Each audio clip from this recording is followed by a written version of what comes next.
Hello, everybody. Welcome back to another Shenandoah broadcast. I'm here early once again with Clabiella in the back room to do a little pregame interview before we get into all sorts of esports action here in a minute. And Clabiella, I want to talk, before we get into your Overwatch match coming up, you are coming off a pretty exciting trip down to Atlanta for the DreamHack event. I just want to ask, how did that go? Did you enjoy it? Did everybody have a good time?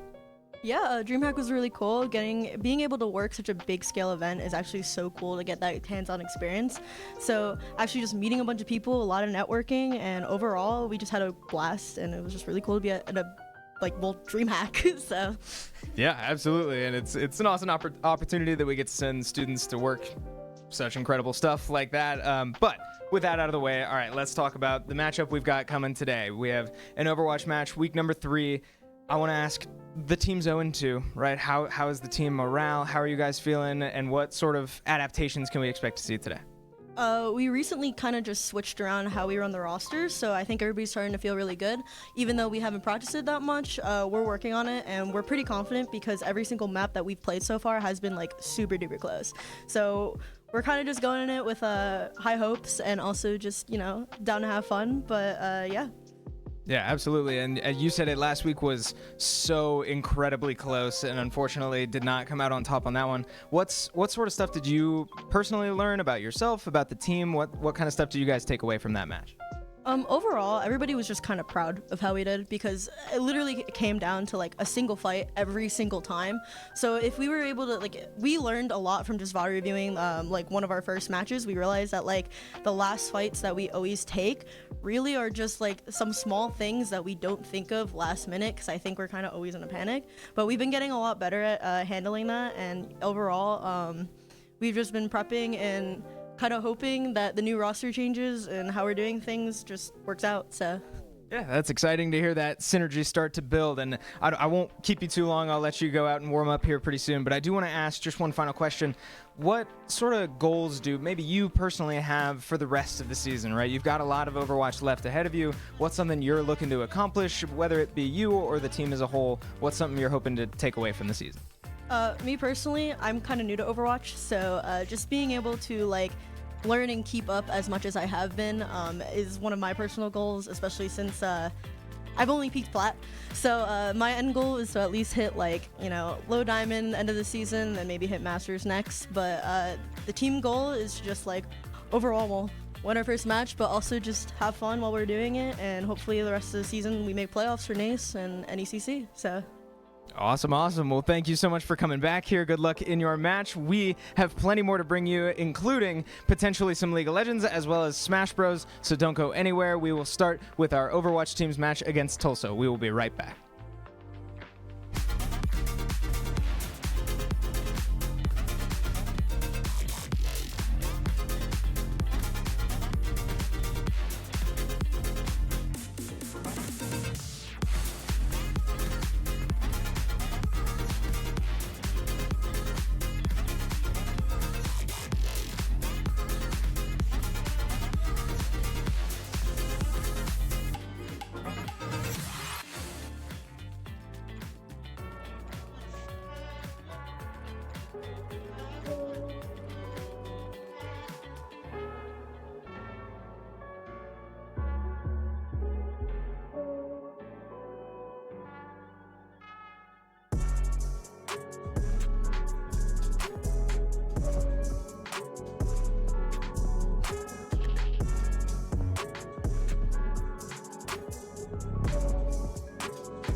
wasn't the plan. Don't wanna demand it, I've done what I can. And I never mentioned the times you were rude.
Maybe it's madness. I'm begging you, please pick up the call. You're causing me damage. I should've known wasn't your fault. Don't even matter. I wasn't thinking clear, trying to take it there. Scared to lose it all. I won't stand a chance. And I don't wanna fake it. What if I can't walk away? You got me standing in the rain, hoping I don't make the same mistake.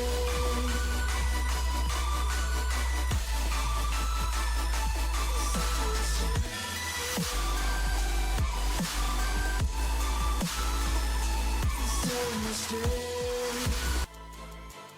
And like magic, I find myself out on the desk. Hello, everybody. Welcome back to the Shenandoah Esports broadcast live from our esports arena here in Winchester, Virginia. My name is Chris Clayton, and I am joined, as always, and once again, by Benjamin Kincaid, freshly back from Atlanta, running DreamHack, not running DreamHack, casting at DreamHack.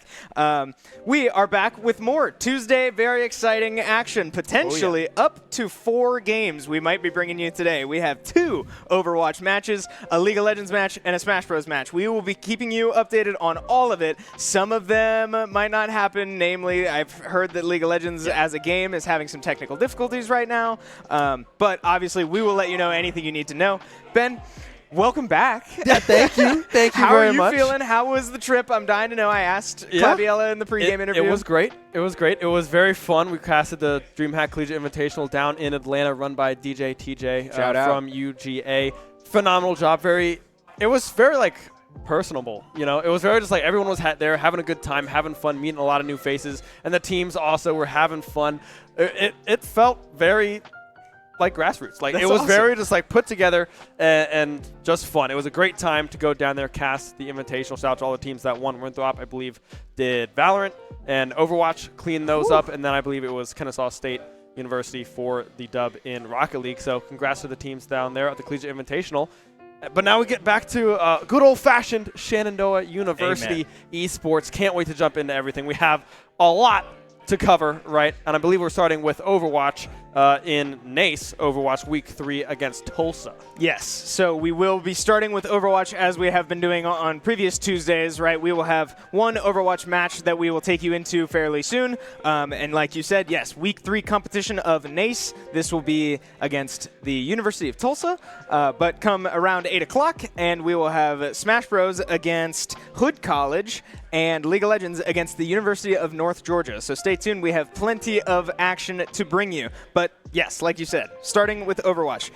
This team, Shenandoah, unfortunately 0-2 so far through 2 weeks. Brand new roster from last year, and as we show you on the screen, right, there's one returning player from two returning players on your screen that you may recognize from last year, being Voidex now on your screen, as well as Cherry, if you saw just a moment ago. Yeah. So very young team, very fresh team, still figuring things out, but man, have those 2 games been close. Yeah, it's been very, very close games, right? Blinn, a very close, I believe, 3-1. We were able to take that Flashpoint map, playing very, very well. And then last week, we were up I am blanking now. GVSU is who we were up against there. It was a very, very close series. We were up 2-0, ended up getting reverse swept. But we came in with a new was that a fidget spinner? I believe it was. Fidget spinner on the camera there for Claviella. But, yeah, it was a very, very close 3-2, right? Heartbreak in the end. But we came in with a different strategy, right? A lot of our members, we have pretty much 2 rosters that we can go back and forth with, and a lot of the members saw playtime. Yeah, we have 9 members, I believe, listed on our team. And the original plan coming into the year was to sort of split them up into you could argue like an A team and a B team Right. if you want to call them that. It's two separate rosters, effectively. But the team came together and ultimately decided, hey, we're stronger when we play together, right? A lot of these players have strengths and weaknesses that complement each other into one pretty cohesive unit. So they went out and tried something new last week and unfortunately didn't come away with a win, but we saw a lot of positive changes all over that series. Yeah, it looked really good, right? Everyone kind of showed up and showed out in the roles that they were thrust into, right? We have a lot of subs on this team, a lot of interchangeable pieces that we can go with. As we do have map 1, I believe we're going to go into Lijiang Tower is going to be the first map that we have today. So classic control map. It's going to be Lijiang. Everyone plays it. If you don't, you're trolling, right? You just have to go with Lijiang Tower.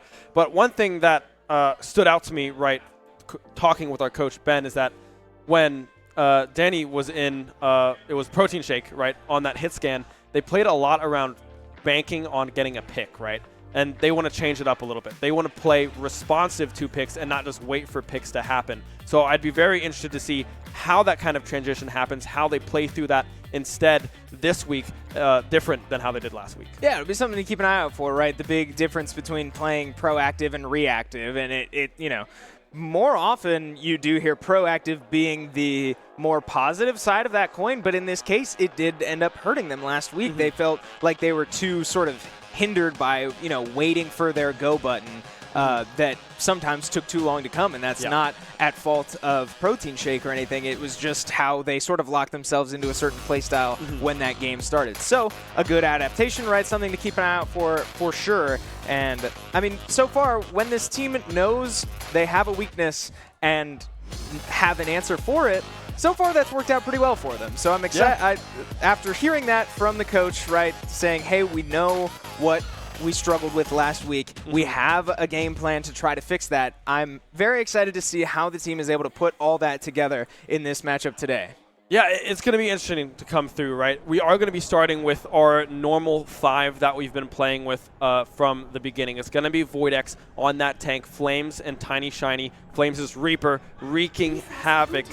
Reaping havoc? Yeah, there we go. Yeah, that works. On the backline of opposing teams, Tiny Shiny as well on the DPS, Clabiella and Cherry as well on the Brig on that Juno. So pretty stock standard. It's going to be the Malga tank coming through here for VoidX. A little bit more brawl coming through to start this one off. Yeah, and we so far have seen Shenandoah thrive, at least last week, on this map in particular, right? They kind of rolled through Lijiang Tower against GVSU last week, but not quite the same story week 1. So we'll definitely keep an eye out on how this team looks on this map, but so far, nothing too crazy, right? A lot of early chip damage, no big commits from either team as Shenandoah does sniff out the turrets, but Tiny Shiny will go down before VoidX is able to clear those, and now forced to fall back is Shenandoah running back to their spawn and waiting for numbers to even out. Yeah, VoidX with the charge, just trying to get back safely, trying to stay alive. It was going to be the swap over to this Orisa. This is a meta change that we've seen in recent weeks here, that the Diva Dive Hyper Rune combo has kind of fallen off. Orisa got this buff. There's some changes amongst kind of a lot of different heroes in this game, and Orisa just stands out as the best option thus far. We will swap to a Tiny Shiny as well, going over to that Mei. I like this swap coming through to try to play more proactive and with this current meta. Yeah, great wall there from Tiny Shiny to find the tank for Tulsa on the wrong side, and plenty of damage comes down on not only the tank, but the rest of the roster, as Shenandoah will find all 5 in relatively quick succession to find a clean team kill, take the point for themselves, and now only down 34%, look to rack up some momentum. Yeah, Flames now just trying to sit back in this corner, trying to find a little bit of a sneaky angle. We'll get spotted out, trying to stay, well, we'll be able to stay alive for the time being, but it's going to be selfish, able to find that angle. Flames will go down, but that's the swap that we were looking for, right? Tiny Shiny will drop as well. SU has to fall back, but the Orisa initially looking so good. Yeah, definitely looking strong so far, but multiple kills onto Shenandoah there will mean that multiple ultimates are now up for University of Tulsa here. So something to keep an eye out, right, as they start to rack up more of their own percentage. They do have ultimate advantage, but Shenandoah not far behind, right? We do see Clabiella and Tiny Shiny really inching closer and closer to having their ultimates up, and a big blizzard on a map like this can really make the difference, especially in these close quarters. Yeah, Terra Surge as well up and available here for Voidex. If they can find an angle alongside Clabiella's rally, they can do some serious damage. They're going to go high. The window will get popped on the side of Tulsa, and already Voidex will fall. Tiny Shiny not long after will drop as well. Multiple members on the side of SU will get wiped, and now it's a reset yet again from this SU squad. Yeah, that's a tough break if you're an SU fan, right? Only the window used from Video Gamer means that there are 4 ultimates up and ready for what is likely to be the last fight if Tulsa comes out on top. So keep an eye out for ultimates, but we see the Bastion starting to fall back, and sure enough, here comes one of those ultimates, looking for as much damage as possible. Terra Surge comes out for Voidex, will not find any just yet due to a well-placed lantern, but Cherry able to find one before Flames will go down.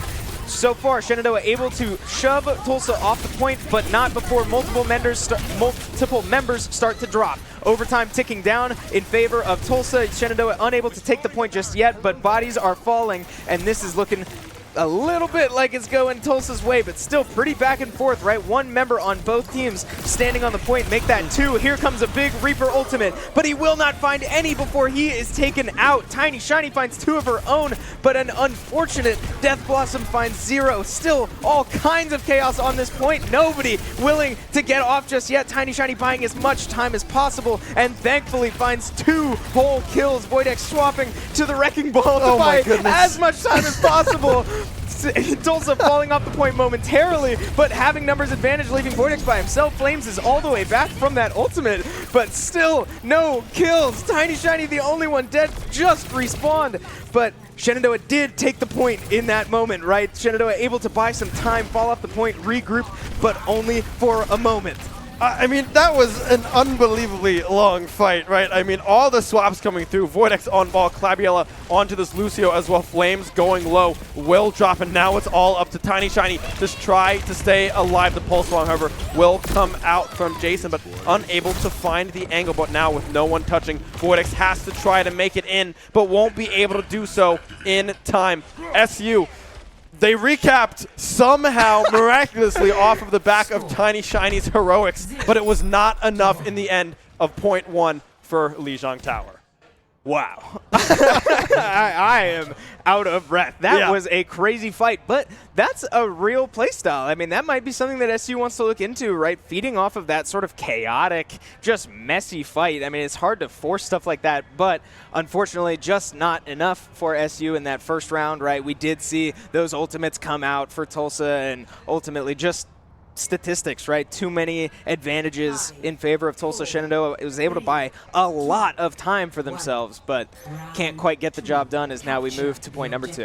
Yeah, Flames now on this hit scan, on this Ashe. Tiny Shiny, the tried and true Tracer coming through. Voidex as well. Going to swap over to this Junker Queen, something that Voidex has performed very, very well on historically. Getting a lot of poke damage early on here, but unable to find any angles as Tiny Shiny is going on a little bit of a hunting trip, trying to find Jason, who goes dangerously low. The recall will come through, but Tiny Shiny reads it, but is unable to find the kills as Clabiella falls. Yeah, that'll certainly be something to keep an eye on in this game, as we do see Tiny Shiny again just trying to finish the job on this Junker Queen here for Tulsa, but unable to do it. Last week, we saw Tiny Shiny come out on top in a lot of those Tracer 1v1s. Yeah. This time, Jason opting to really not fight back and keep, you know, grouping with the team and not keep it a 1v1, and that one falls in favor of Tulsa. But yeah, that will certainly be something that we all should be keeping an eye on, are these Tracer 1v1s, because last week, that was a highlight for Shenandoah, but a lot of damage coming out onto Loptus for Tulsa there. But fight breaking out on the point, as we do see, once again, these Tracers going at it. Jason forced to bail on that one. Shenandoah does cap the point for themselves, but relatively low percentages both directions, as now the JQs will go at it right on top of each other. All the numbers going down for Shenandoah, though, as Clabiella will find the only kill for Shenandoah. Ultimate percentages racking up for Tulsa, and so will the point as they take that back and watch that number climb. Yeah, Tiny Shiny again falling in that Tracer 1v1. Jason just has their number thus far. Voidex very, very close to that war cry on this JQ, trying to find this flank angle, trying to go and loop around, but again, the pulse bomb. Jason able to find that angle, find that flank. Cherry will go down. Jason finding two, both supports down on the side of SU. Jason just wreaking havoc, the wall coming through as well. They won't be able to capitalize on that one just yet, but as you look on the side of SU, the ultimates are growing nearer and nearer. Jason does not have that pulse bomb any longer. This could be the angle that SU was looking for. Voidex goes in, Tiny Shiny finding the pulse bomb as well, but Selfish able to find the response. The tank down on the side of SU. Now it's up to Clabula to keep everyone alive. Yeah, the early pick coming out from Tiny Shiny on that pulse bomb, not leading to a ton, as now the JQ ult will come out for the other side, find 2 kills, make that 3, excuse me. Tiny Shiny, 1 remaining on the point to try to take it back. That could be a huge cap, but not quite enough, as Tulsa noticed the problem and dealt with it rather quickly. But 87% and climbing, right, with 3 ultimates about to be up for Shenandoah, and big ones at that, right? Clabiella and Cherry, both supports, will have their ultimates for what is likely to be a last fight, but 96% means someone has to touch for Shenandoah. They do get the touch off. Voidex tapping the point very briefly, forcing overtime, but that is ticking down. They will get back on it. The orbital ray comes out from Cherry. Team-wide buff, and a big one at that as Voidex finds a kill. Loftus jumping off the map to force a reset. Tulsa saying, all right, you take this one, we will regroup and win at the next one. Yeah, 3 ultimates used on the side of SU. Tiny Shiny, the only one relatively close to being able to have theirs. As Flames just diffs Jason. They're able to find that angle, find that kill on this hit scan. But as you look at the ultimate counters, right, Jason, about to have that pulse bomb, their orbital ray and the rally are up on the side of Tulsa. And SU, they won't have any response. They just have to fully outposition and outmaneuver this Tulsa squad if they want to stay alive here in this ensuing fight. Yeah, tall order there for Shenandoah as we now start to see the engage. The wall will not quite find anybody off balance, but Flames will be the first to go as the speed is just too much to handle. Now, the rest of Tulsa quick to follow, and now Shenandoah running off the point. Again, overtime ticking down as Tulsa was able to cap it. Shenandoah looking once again to buy as much time as possible. Voidex looking to get on the point, but can't quite do it. He will go down anyway, and Tulsa University will take game number 1, 2-0 on Lijiang Tower. Yeah, map number 1, full control coming through from Tulsa. And in that last fight, it's just ult advantages, right? Nothing on the side of SU was up and available. They had to just try to raw fight through those ultimates, and they just weren't able to do so. Tulsa coming out swinging. Yeah, and it's worth mentioning as well, I admittedly can't really remember if we touched on this before the game or not. This team played last week, right, against GVSU, and has not actually played since. On your screen, 2 of those members were actually down in Atlanta with you, Ben. So a big thing that Coach Bethreen talked about before the match was that part of this was going to be sort of shaking some rust off. And that was something I admittedly forgot about moving into this game, right? We kind of did expect a slower start from this SU squad, but, you know, signs of life, certainly. But Tulsa looking very, very strong all around, and mostly control of both of those games. Yeah, no, full control coming through from Tulsa. We had that Orisa, the glimpse of hope, right, on that first control point. Is that SpongeBob? I did not notice that the first time around. A W on the other side. Hey, I like that. Hey, I like to see it. A little bit of flair added into the player cams, right? But yeah, so like you said, there is a little bit of rust coming to this because I think Ben, the coach, mentioned that they hadn't played since Tuesday as a unit, right? We had multiple members on this team. I think there was 3 in total down in Atlanta with this DreamHack crew coming through from SU. So, yeah, a little bit of rust coming through, right? But not to worry. It's a first to 3 series, so we have plenty of time to shake that rust off, bounce back, and come back stronger in the second match. Yeah, and we're also certainly not here to make excuses. Right. Yeah. Tulsa looked very strong on that map, and if they're able to continue that momentum, could take this relatively easily. But yeah, that was something that I forgot to mention before the game, was that, this team has not had many opportunities to sort of get back in their rhythm. We talked to some of the players earlier today. I remember Rain Dreamer, one of the players who we did not see in that game, got on Overwatch pretty early today with Yeah. the explicit reason of I'm feeling pretty rusty. Like I just need to get back in my rhythm. So we'll see if we see Rain Dreamer come out pretty soon, as we will be moving to map number 2 here pretty soon. Yeah, and Rain Dreamer, it's kind of map-based of how we are picking our rosters, right? A lot of it is just fully dependent on what map is picked, what we go with for our roster, right? We can see possibly Protein Shake coming in on this hit scan DPS, swapping out Tiny Shiny or Flames. I believe it was Flames the last time getting swapped out for this hit scan in Protein Shake, but Rain Dreamer as well with the Sigma, with the Ramatra in that back pocket, a very strong option for a lot of these kind of hybrid push maps that we often see coming through in these second game modes. We don't know what the map is just yet. We don't know if there's any swapping going around, but it'll be interesting to see if that does come out. Yeah, and week 1 and week 2 of this league competition, we saw King's Row both times. Yeah. And Shenandoah lost week 1, won week 2, similar to the first map in both weeks. Shenandoah ultimately coming out 1-1 through the both weeks. But King's Row was consistent. Lijiang was consistent. This time around, we are receiving word from our production that map number 2 will be Blizzard World, right? So we do have a mix-up and a team that we haven't quite seen yet this year. Yeah, and Blizzard World is a hit scan's dream. I agree. Right? So I would definitely expect to see Protein Shake coming out in this hit scan, this Widow, this Ashe hero pick, right? Because there's so much high ground. There's so many bridges that you can play with when you have the first point captured that why would you really want to play anything else? You can play with so much range and dish out so much damage with this Widow, with this Ashe, with the possible Cassidy as well. I know that's a little bit more close range, but still another good option when it comes to this map. Yeah, and it'll be interesting to see who our tank player is this time around as well, because we, like you mentioned, this meta seems to favor Orisa, and that was something we saw pretty briefly in map 1 just now. But in my notes, I have Voidex as, and as we see on your screen, this will be the roster for today. I have Voidex in my notes as being able to play just about anybody. But one hero that we have not seen him play very often, at least until now, was Orisa. So we'll see if we see more of that, right? We saw it very briefly, and ultimately it did not stick around in map number 1. But that could be something that thrives on this sort of map, right? It's tough to say because this map is bigger, so we might see more of, the dive comp that we've been seeing, not only in wow, I don't know what Tiny Shiny's going through there, but more of the dive comp that we've seen in weeks prior, right, with Diva and Winston from Voidex, or maybe this might be the time where we see a Sigma come out and really just control zones, control space. But we will see very shortly here as we take you into this gorgeous fly-through, a gorgeous map on a gorgeous game.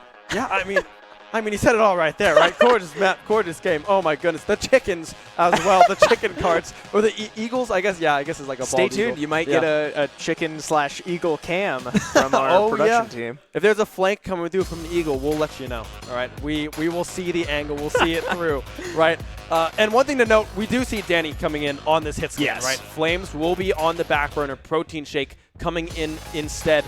That's what we expected to come through from this squad, right? Specifically with this map, the hit scans do so well. So now it's the adaptation of seeing if we can respond to a pick instead of waiting back to see if a pick happens. Yeah, and as we see this fly through, right, as we take you through all of these different areas of the map, this map has a pretty healthy dose of long corridors as well as crowded, smaller spaces.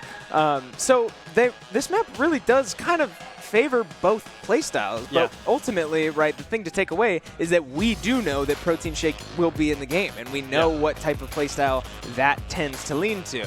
So as we look into the game, or as we prepare to take you into the game, right, take a quick look at the characters up top. We already see Protein Shake on the Ashe, right, that exact hit scan we're talking about. So keep an eye on him all throughout this game, and like you said, keep an eye on the playstyle, the team's ability to play around him, whether they are forcing picks or waiting for picks, because that will be the adaptation that we are looking to see from this SU squad.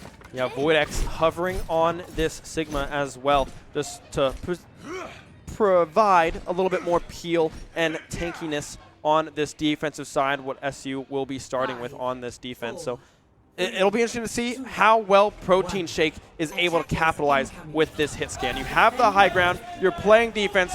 We can hear Protein Shake in the back. I don't know if you guys are able to hear that at all. He might have been able to peek the mic there just a little bit. Cry or something. A rally cry, indeed.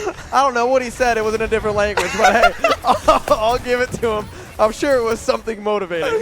Probably, yeah. We did cut to him very briefly there. He caught the tail end of that on his camera. But enough of that, right? We do see Jason able to find a disgusting flank and find a lot of damage onto the SU squad on this first point, finding 3 quick succession kills, make that the rest of the team quick to fall.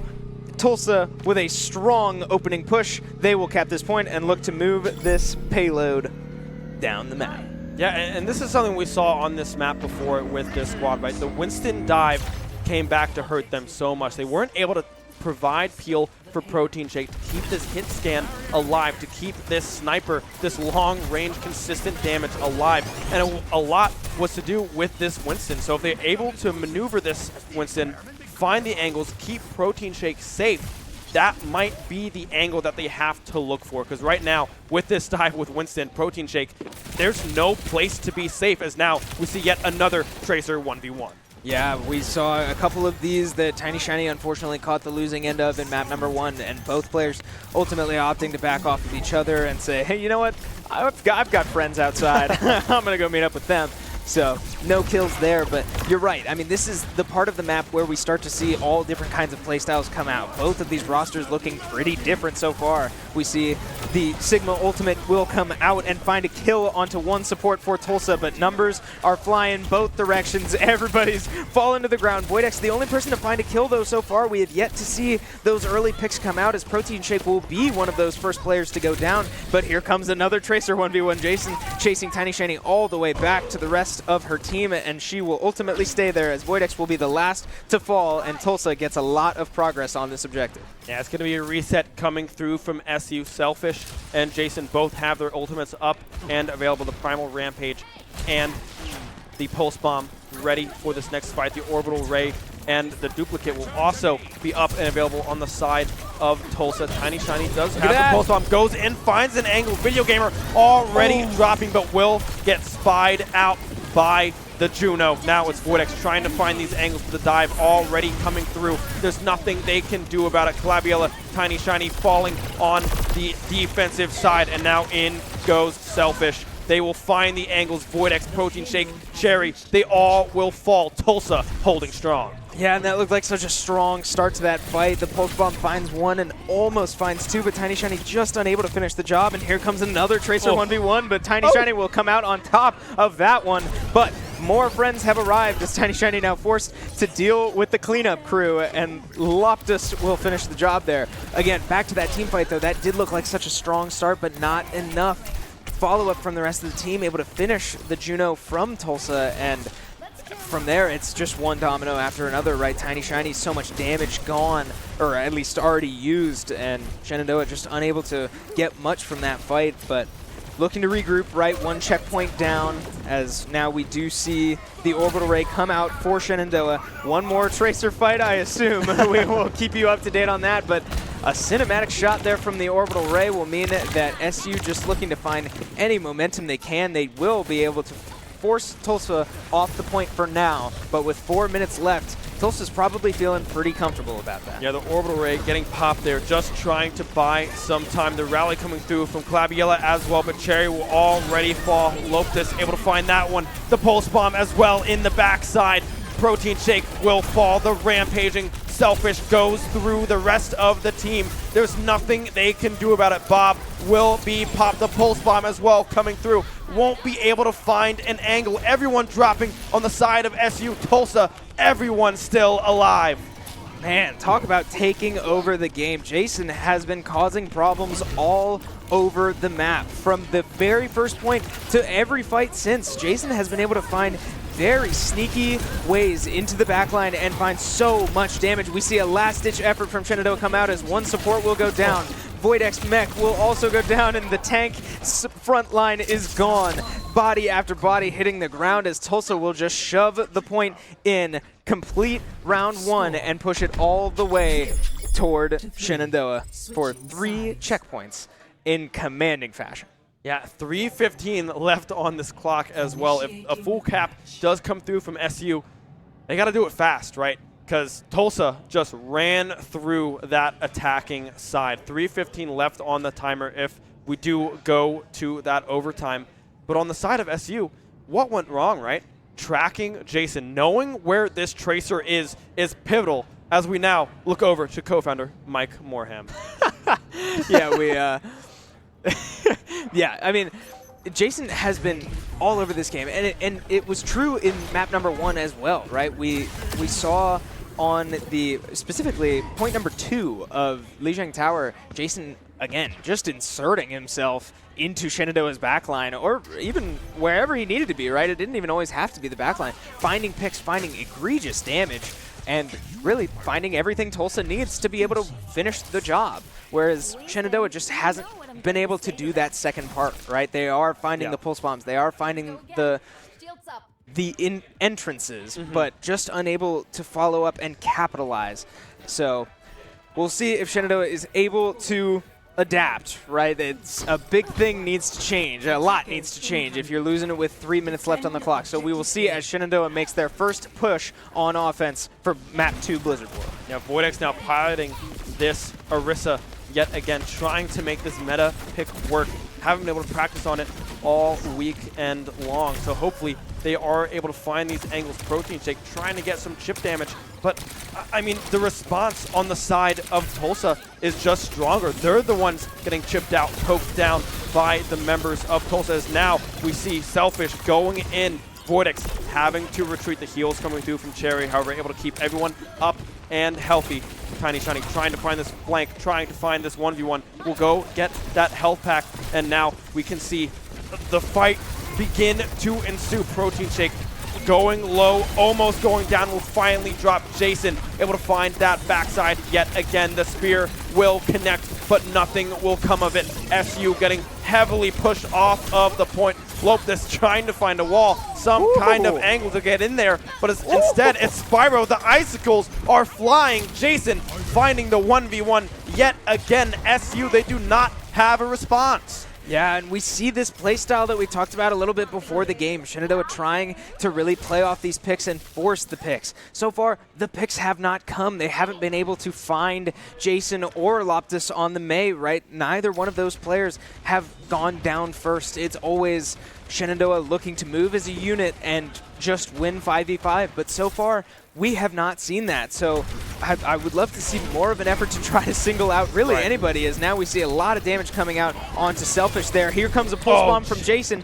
Does not find any. So now is the time to strike if you're Shenandoah. We have a Tracer 1v1 very, very close, but once again, both players opting to back out of that one. A little too close for comfort for both players, but SU has a slight window as now here comes the Orisa ult from Voidex. It will not find any kills, but Protein Shake does find a kill. Numbers advantage, but now here come the ultimates the other direction, right? Jason is able to find a kill onto the DPS. Voidex looking to just use gravity to finish the job, push them off the map, but not quite able to do it. Now with the rest of Shenandoah falling on the point, no progress made, and Voidex forced to just join the rest of his team off the map and reset and try to do it one more time. 90 seconds left is not much, but they need to get this point if they want any shot of winning this map.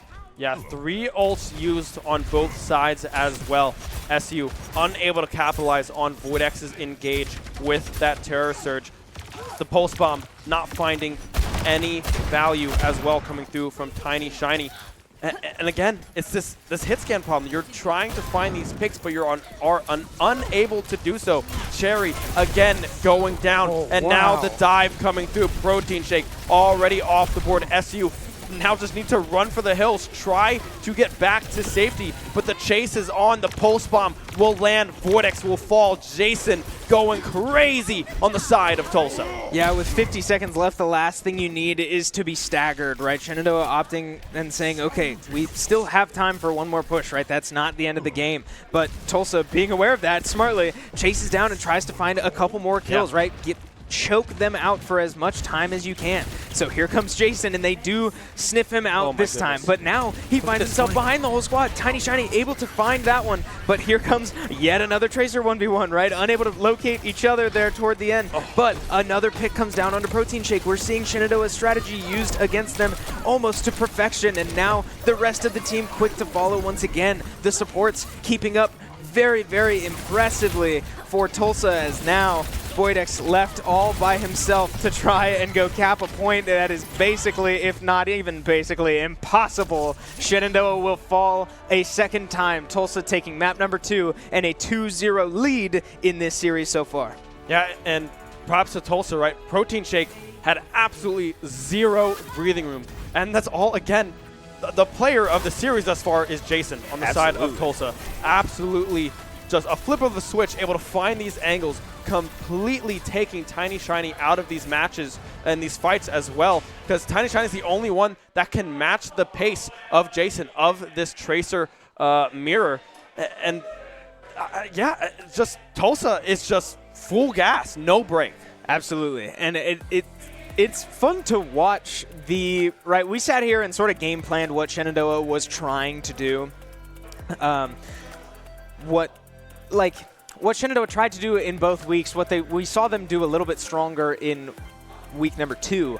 But that exact strategy that we had in our minds being used against them, right? Like if we look back at both of these games, there's a lot of times where we see Shenandoah sort of struggling to find those opening picks before they get picked themselves, right? So I don't know. I mean, it's hard to say what needs to change, because Shenandoah just needs to protect their backline, right? Not be the first to go down. But it's hard to find picks if you're busy playing defensively. I don't know. It's tough, but we'll see what they're able to do as we see the players taking a break. A bit of a breather. Yeah, before we get into game number 3. So I believe we might be taking a break here as well. So we're going to leave you with some replays as the players, as well as ourselves, get ready to head into Game 3, right? Game 3 will be a flashpoint, yes, which Shenandoah has thrived on. But, yeah, we are going to take a quick break after these replays as well. So don't go anywhere, right? We will be back very, very soon.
like we've been here before. We're both so broke, that's something it'll keep us afloat. Don't walk too slow, we can't keep falling deeper again.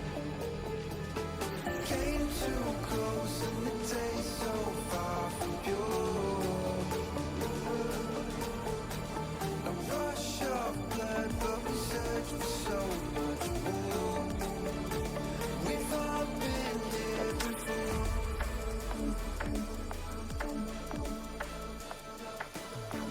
We've all been here before.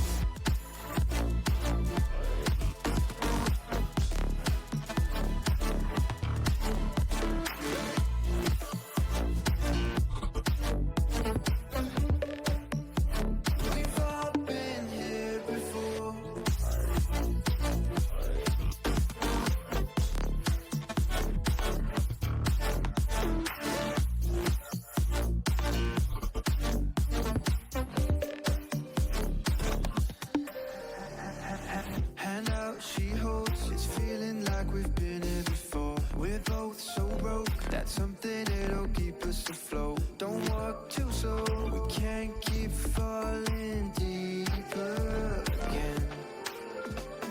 Came too close and the taste so far from pure. A rush of blood, but we search for so much more. We've all been here before.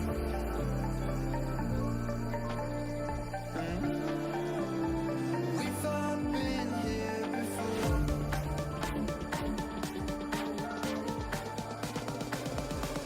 We've all been here before.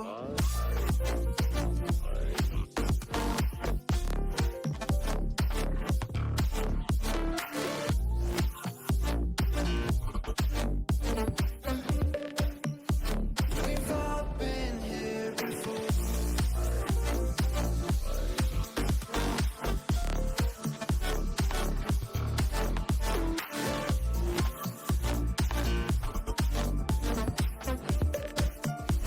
We've all been here before.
Welcome back to the Shenandoah Esports Arena here in Winchester, Virginia. My name is Chris Clayton, in case you forgot, and this is Ben Kincaid, in case you forgot. Hello. We are about to take you into Overwatch map number 3 against the University of Tulsa. So far, a very commanding series from Tulsa, right? Strong performances all across the board. This has been a very strong, well-rounded team, but we will be watching and taking you into map 3 pretty soon to see if Shenandoah can rebound. Yeah, and Tulsa is looking incredible, right? Yes. Jason on this tracer on the side of Tulsa. Oh my God. This is unreal stuff coming through from this individual player. Everyone on the side of Tulsa has been playing very well. Selfish on this tank as well has been up in the faces of SU. There's nothing that we have been able to do to really adapt to it, right? We will be going into Flashpoint on our third map, which will be New Junk City. I like that pick coming through from SU. We are very familiar with this one, with this team. And yeah, looking to now bounce back to find a reverse sweep. Yeah, again, I keep alluding to previous weeks, and I hope you all were able to watch with us. And if you weren't, be sure to drop us a follow so that you don't miss any future action. Yes, back in week 1, Shenandoah was able to take one map off of Blinn JV, and that was Flashpoint on New Junk City in map number 3 when they were down 2-0. So after talking to the team before the game, both today and in previous weeks, the consensus seems to be that Flashpoint is the strong suit, if there is one, right? You'd like to be confident on all of them, but if you had to pick one that you're best at, the idea seems to be Flashpoint. Yeah. So we'll be sure to, I mean, I don't know, keep an eye out for if that stays true, right? So far, Tulsa has looked so strong and I don't want to say flawless, that's dramatic, but like Shenandoah has struggled to find a weakness in this squad, right? We see Jason really taking over the game and in really all facets. But as we take a look on your screen now, will be the roster we will be fielding. Cherry, Claviella, Voidex, Flames, and Onion Man making his debut for today. Onion Man has arrived. Right? Yes. The onion is ready to be cut. Who's crying? Tulsa, are you going to cry? Who knows? Are you going to get too close to the onion? Yeah, we'll just have to wait and see. But Onion Man does play this Mei, right? Mei is something that works fairly well in these flashpoint maps, specifically New Junk City, these walls can find so much value. There's so many closed quarters that May really thrives in, especially if you can find a really good Blizzard. So I like this swap coming through. Tiny Shiny's champ pool, hero selection pool, Right. I guess. With that Tracer, with that Venture, don't necessarily thrive on game modes and specifically this map. So I like the switch coming out. Yeah, and this is something that we have not seen yet, right? Last week when when SU introduced these roster swaps, depending on the game mode, the map was Servasa instead of New Junk City. So we have yet to see Onion Man come out on this map and see how they play around it. So we will be sure to keep an eye on that throughout the game. But as we take you through this fly-through, you know what that means. We are preparing to get into some Overwatch action. Yeah, and a little fun thing about Flashpoint, if viewers at home don't know, the first point is always the same, right? And then afterwards, it's kind of like a best of 5 pretty much. It's the first of 3 capturing points, right? The first one always stays the same, and then everything else afterwards is completely random. So you have no idea where you are going, where you will be, the pathing that you may have to take to get back to those points to keep your momentum going. And that's something I think SU thrives at, right? That kind of randomization of this game mode really helps to their brawl style of gameplay, right? So this, if SU is going to win a map and start a comeback, this is going to be the way to do it. Yeah, and we also saw sort of flashes of that in map number 1, right? We saw the chaotic fight style sort of SU thrived in. Yeah. With that really crazy fight to end map number 1 where I almost lost my voice. But yes, we will be moving into map number 3 here as both teams will rush out of their spawn. SU able to get to the point first. Wait, no, excuse me. Tulsa able to get to the point first with the Symmetra TP. SU opting to not use that strategy. But taking a look at these teams, right, as we wait for the point to open, except never mind. SU taking full advantage of their window, right? Onion Man able to put a wall down, but he will go down as well. Jason on the Bastion able to finish that kill, and now numbers once again favoring Tulsa as Jason finds another one. Flames caught a little too out of position when the rest of the team fell back. Now, SU in a bit of an uncomfortable situation, forced to regroup and come up with a new game plan. Yeah, a lot of speed coming through here on the side of Tulsa. We have that Lucio. We have that Symmetra TP as well. Really playing for these rotates. Clabiella trying to find an angle to stay alive, but unable to do so. Cherry as well on this Kiriko will now mow down that wall. The TP in, the engage coming through. Jason able to find one. Voidex will fall, and now the chase is on. The TP back out to safety. Wow. I love this TP play coming through from Tulsa. Yeah, high-level play and high-level team coordination there as we see the TPs in and out, the protection from the Baptiste to keep that Bastion alive, right? Jason squeaking in and out completely, I won't say undetected, but untouched, right? Unable to find that kill is Shenandoah, and now, again, forced to regroup and just concede this point, right? There's no way they can run down through that barrier, but now point number 2 will come up as now both of these teams look to rotate. SU probably looking to get a bit better of a start to this one. Yeah, the Hyper Ring coming through from Clabiella, trying to speed up the team to hopefully find a first touch onto this point that opens up in about 20 seconds time. But look at the ultimates, right? Clabiella is about to have the Orbital Ray up and available. The Blizzard very close. Cherry does have that Kitsune Rush. But as you look on the side of Tulsa, everyone is about to have their ultimate up and available. We also see the Kitsune already getting popped. Voidex trying to stay alive, but the turrets are in prime position. The window coming through as well. Onion Man already going down. And now the poke, the AoE damage coming through from Jason will finally fall. However, the lamp keeping Loptis alive. Voidex able to cut down the robot, but they aren't able to move forwards. No one able to get through the Symmetra ultimate, the wall coming through, stopping SU in their tracks. Yeah, that Symmetra ultimate was so well placed and able to buy so much time. The one time Shenandoah does find a kill onto Jason, they're not able to capitalize because of that Symmetra ultimate, right? That's so well done, and now we see SU just looking for an opportunity to get onto the point, but Voidex will get promptly ulted by Selfish on this Sigma, and now We see all of the kills coming out, right? The DPSs will fall for Shenandoah. Tulsa just rolling this game. Loptis finding 3 to put Shenandoah back in their base, and once again, full control of this game will be in Tulsa's favor. Yeah, I mean, Tulsa just running through that one. Symmetra, this Loptis just playing so well thus far. The turrets doing a great job at zoning SU away from these fights. Flames swapping over to this Junkrat as well, trying to find some splash damage from afar, but struggling to do so right now. But Jason will fall. The lamp getting dropped, however, from Video Gamer, able to keep multiple members alive. Claviella goes down. The Onion Man trying to find the icicles, but won't be able to find the angle. And now it's Selfish trying to stave off multiple members of SU.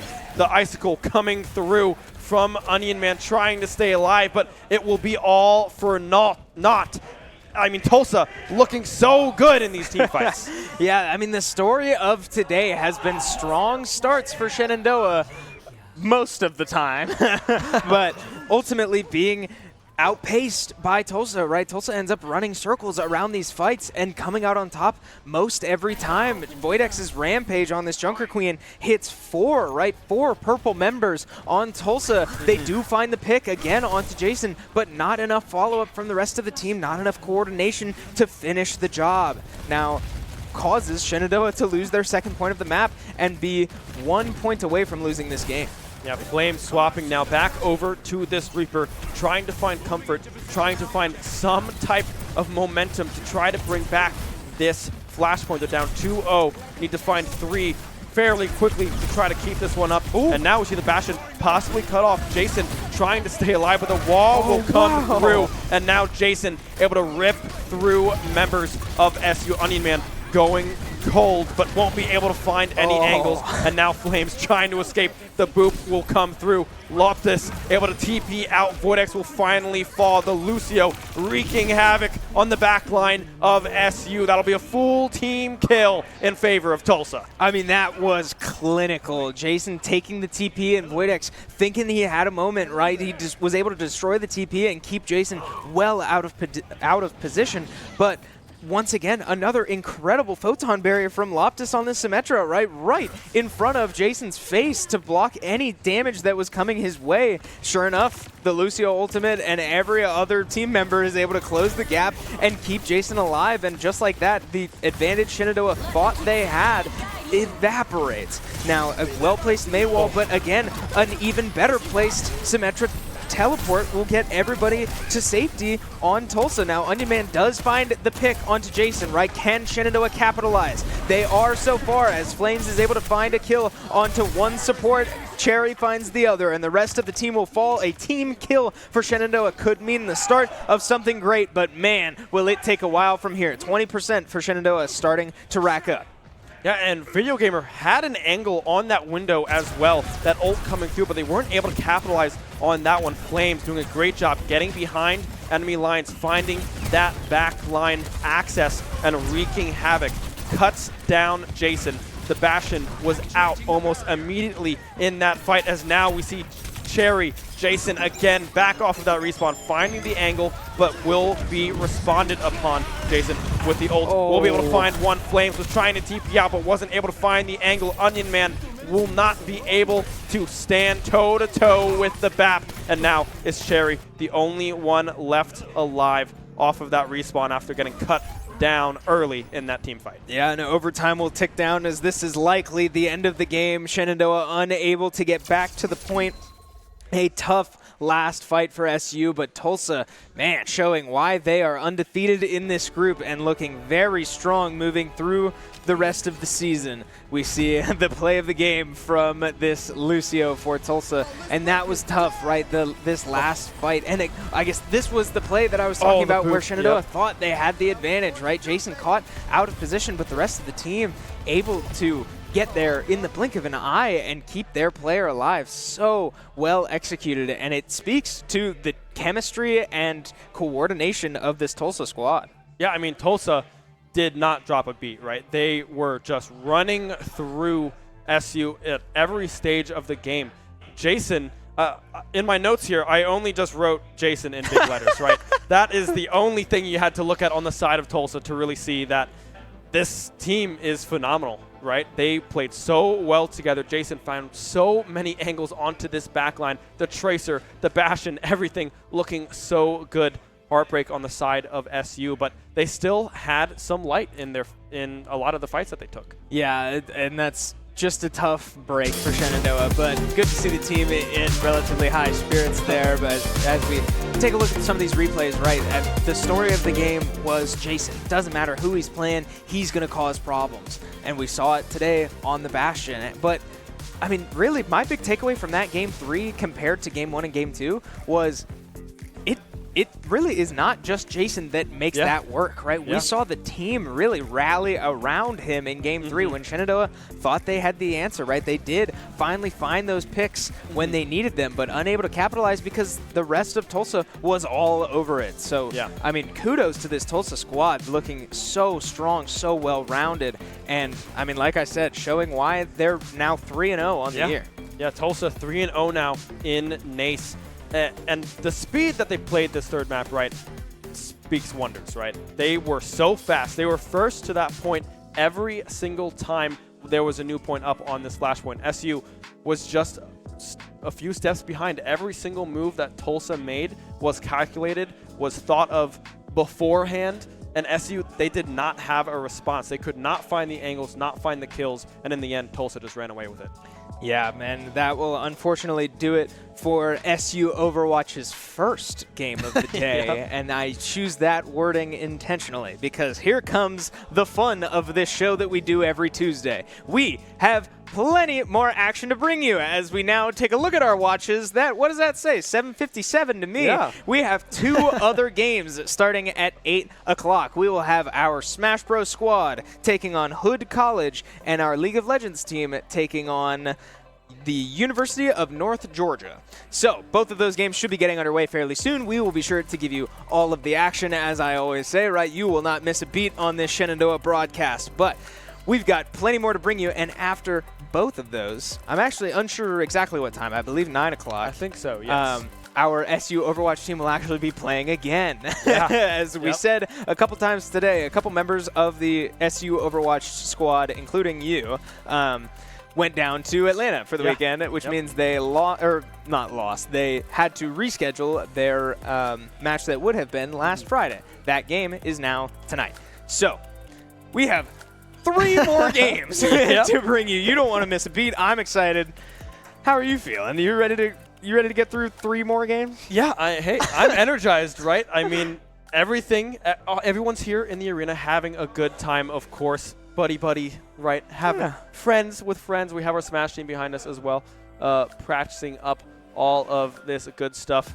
They will be starting fairly soon, so we'll just have to see how much time we really have. Yeah, we are going to take a quick break as well, so we'll give you a minute to take a break, right? Get some water, get some food, because we have so much left to bring you, and it's going to be a lot of fun. So don't go anywhere. We will be back very, very soon, starting with our Smash Bros. Squad.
Welcome back once again to the Shenandoah Esports Arena here in Winchester, Virginia. Chris Clayton, wow, joined as always by the lovely Ben Kincaid, where we start the fun of the night, right? We will be getting into the Smash Bros. And League of Legends rosters very, very soon here.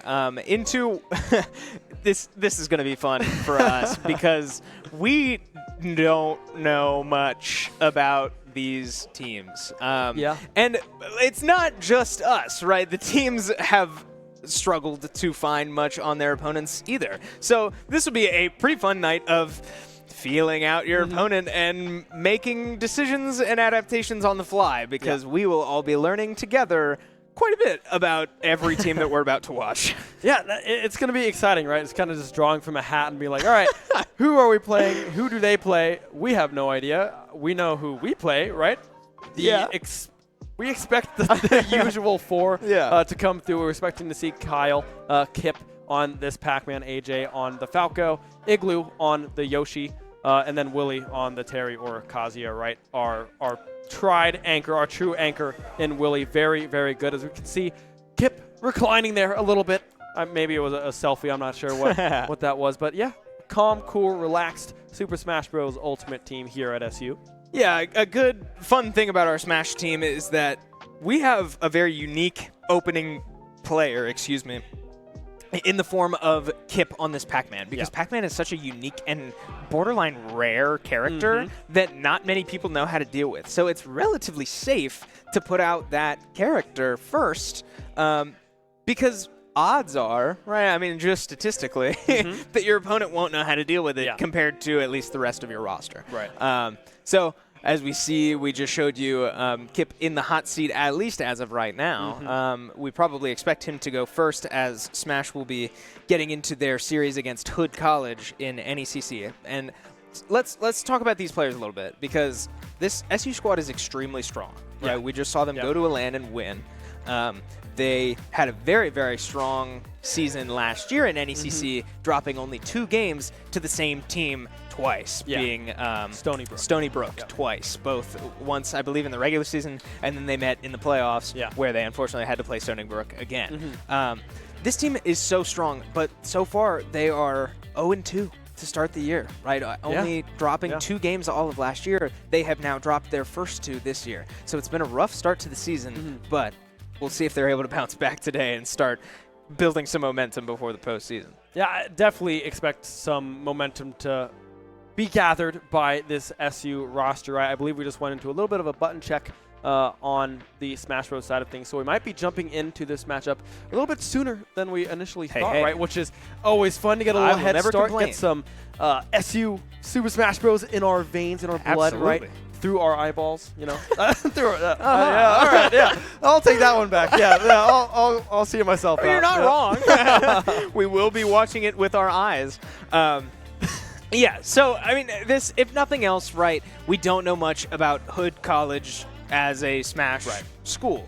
But if nothing else, right, we do know that Shenandoah is just looking to get their first win on the season, right? This is a team where winning is expected. Winning is the standard, but so far they have not been able to find that. But here we go with game number 1. First players out for both of these teams. It will be Kip, as we expected, up against a Link on Wi-Fi, the classic Wi-Fi character. Link coming out. This is the older Link. This is not Toon Link, not Young Link. This is the full-blown adult. Right? This is Link. This is Link, the real Link. Well, no, the other one's real. But Kip putting together a disgusting string. 92% already on Eli here on this Link. 5% built up. The bell ready to go, but won't be able to connect that one just yet, as the pogo stick does come through.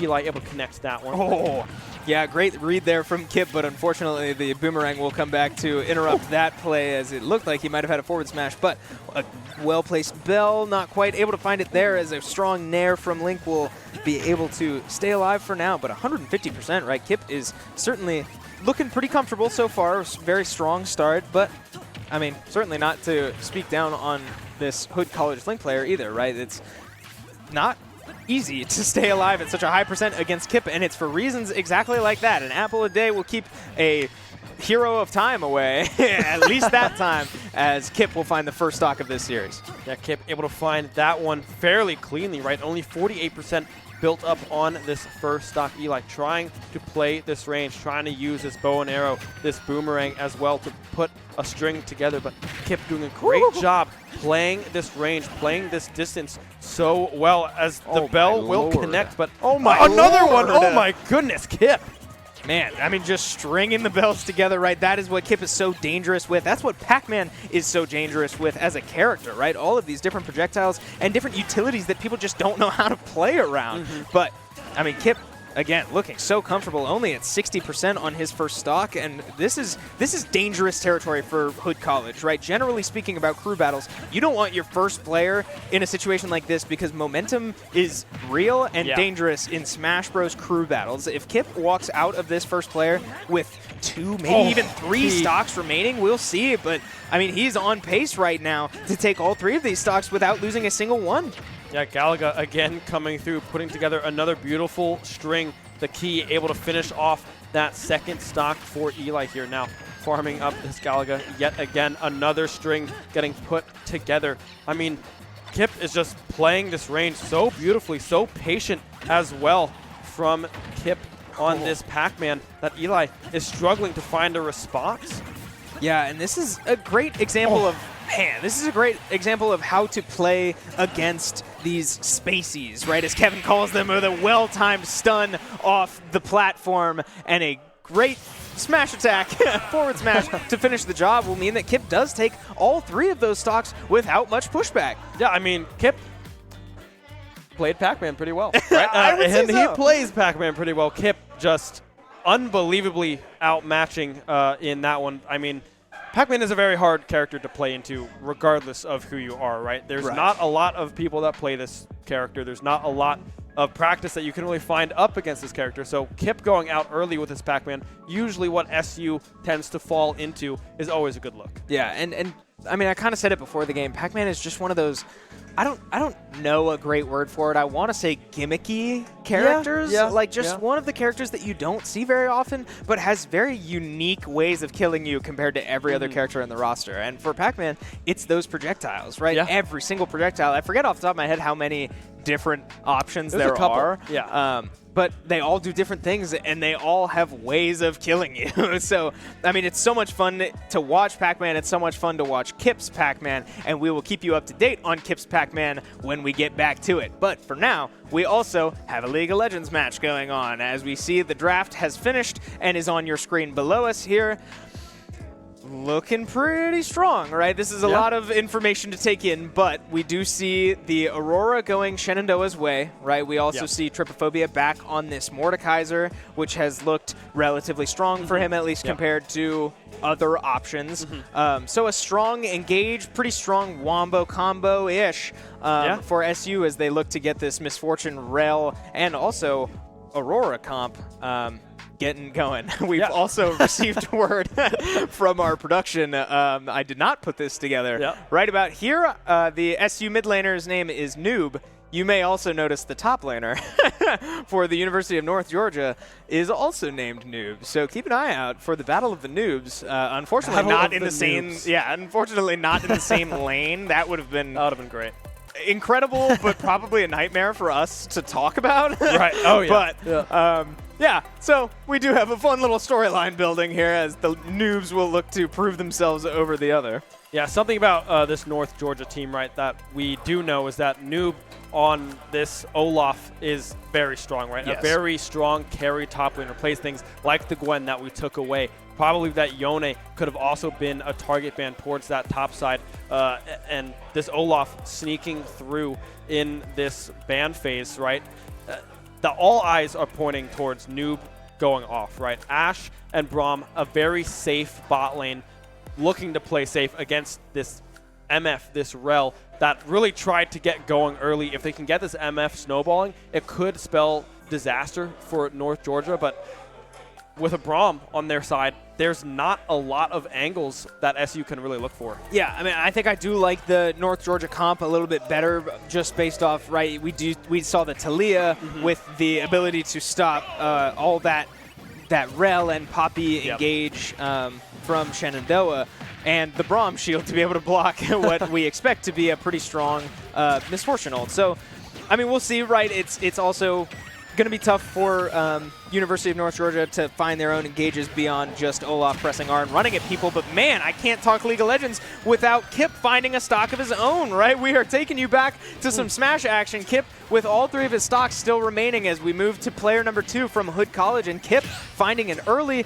and well-executed first stock. Now looking for a little bit more, will miss the grab there as Pac-Man has one of the slowest grabs in the game, able to get out with his life. But, I mean, here come these strings, right? Parried doesn't even matter if you're Kip, right? You just walk right out of that. A forward smash onto the Hydrant will leave that Ike very exposed. But Kip unable to punish that one much more. The Bell looks for a stun, but unable to connect. And now we finally get to see this Ike player look to string some success of his own. Yeah, I mean, Kip playing so aggressive right now on this Pac-Man early on, already finding that one stock, trying to find another one here. The Apple will connect with the Hydrant, but unable to kill this Ike just yet. Now trying to get a juggle going, won't be able to connect just yet. Again, trying to find the juggle, but nothing coming through. Kip, the strawberry, tossed out, but again, playing slow, patient, calm, cool. The key, however, will connect. Won't be able to find the kill. Yeah, Ike's, I want to say deceptively heavy, but it's not even very deceptive as Kip is able to find his stun on that one, and that will lead to a easy back air to find that kill. Kip up to 120% now of his own, looking to potentially walk out of this with another 3 stock, but not quite as close as last time. We'll see if he's able to finish the job or if this Ike will be able to get a stock of his own. But so far, Kip in absolute control, and that will do it. He can't make it back from that. Kip putting that Ike away, taking control of this series so far. 6 stocks, 0 deaths for the man on your screen right now. And he doesn't even look phased, right? Kip is just kind of sitting back, relaxed. He's like, all right, let's see how far I can go with this one. 6-0 thus far. I believe earlier in the semester, I believe what he was like 16-6, something like that at another event, right? So we know what Kip is capable of, and he is on full display right now. What did CJ Stroud say earlier today? You got to let the people know that this is normal. That's what Kip's doing, right? This is business as usual for this incredible Pac-Man player. And sort of back to what we talked about before the series even started. This is a really strong Smash squad, right? They're 0-2 right now, but they have found success in all facets of the game, and both online and offline, right? This is an incredible roster that hasn't seen the results that they want. So this is much more back to form so far as we see Kip taking 6 stocks in a row. We didn't know much about Hood College coming into this, but I can't say anybody saw this coming. Yeah, I mean, SU is showing up, right? Kip especially. We haven't even seen the other 3 members of this squad, right? And they only get better, right? Everyone on this squad is unbelievably talented in the role that they play, right? AJ does a phenomenal job playing that cleanup role. If Kip goes down, AJ almost 100% of the time is able to go in, clean that one up, and get a few more stocks of his own. Igloo as well, the captain of the squad. Calm, cool, collected as always, Ice cold. Ice cold indeed. You don't see this guy celebrate very often, but when he does, you know he's like, all right, this is a great matchup coming through. Very impressive wins. And then Willie as well on this anchor position. Unbelievably good at Kazuya and Terry, right? So if we get to see a little bit of Willie action, it is going to be a treat. Yeah, something I did a little bit of research into our own team earlier in the season, right, to sort of start the season, and I looked up Willie's like all-time record I remember this. or something. It was, I want to say, upwards of 70% over the course of thousands, and I say thousands with an S, of matches. Do you understand how positive of a win rate that is? That's terrifying, but we might not even see him come out as we load into this 3rd player from Hood College trying to take Kip down, really, or show any signs of life so far. But, I mean, Kip not giving them any room to breathe, right? Fox just struggling to get back on stage. Kip unable to finish that ledge guard, as now Fox will have his jump back, looking to buy as much time. 2-framed once again. Two-framed once again, and with no jump that time, he cannot make it back. Kip making this look clinical. I don't I don't know what you're supposed to do in that situation, right? I mean, the Fox trying so hard to get back to that ledge, but Kip, just the timing god that he is, just able to find all of these angles. Now trying to play distance is this Fox, but Kip won't let him have it. Will keep chasing down this Fox, pushing the aggression, and now possibly his jungle coming through, but instead it'll be the fire hydrant atop the head. Kip just all firing right now on all cylinders. Yeah, this is, oh man, this is the scary part of fighting games, right? If you're put on the back foot, it can be so hard to find really any momentum for your own, right? These games can become so snowbally because if any of you were able to Oh watch, my goodness. Good Lord, if any of you were able to watch our Street Fighter series last night, you may have heard Mossman refer to fighting games as unique because it's exclusively in your head, right? You are completely dependent on your own performance. Smash is a little bit different because of this crew battle format that we only see in Smash Bros. Goodness. But these are still 1v1s at the end of the day. And when you're in a situation like this, when you are getting ran through, quite frankly, in any fighting game, it can be so hard to keep confidence in yourself to settle down and find your moments. Go in, execute, and play your own game. But so far, Kip is making that borderline impossible. Finding stun after stun. Chasing Fox off stage, he will get away with that one and make it back to stage. But 100% Bell in hand, that one gets caught, and now Kip needs to be a little bit careful. But the fire hydrant will buffer. Kip does miss that grab, but gets the uppy out in time to really interrupt that combo.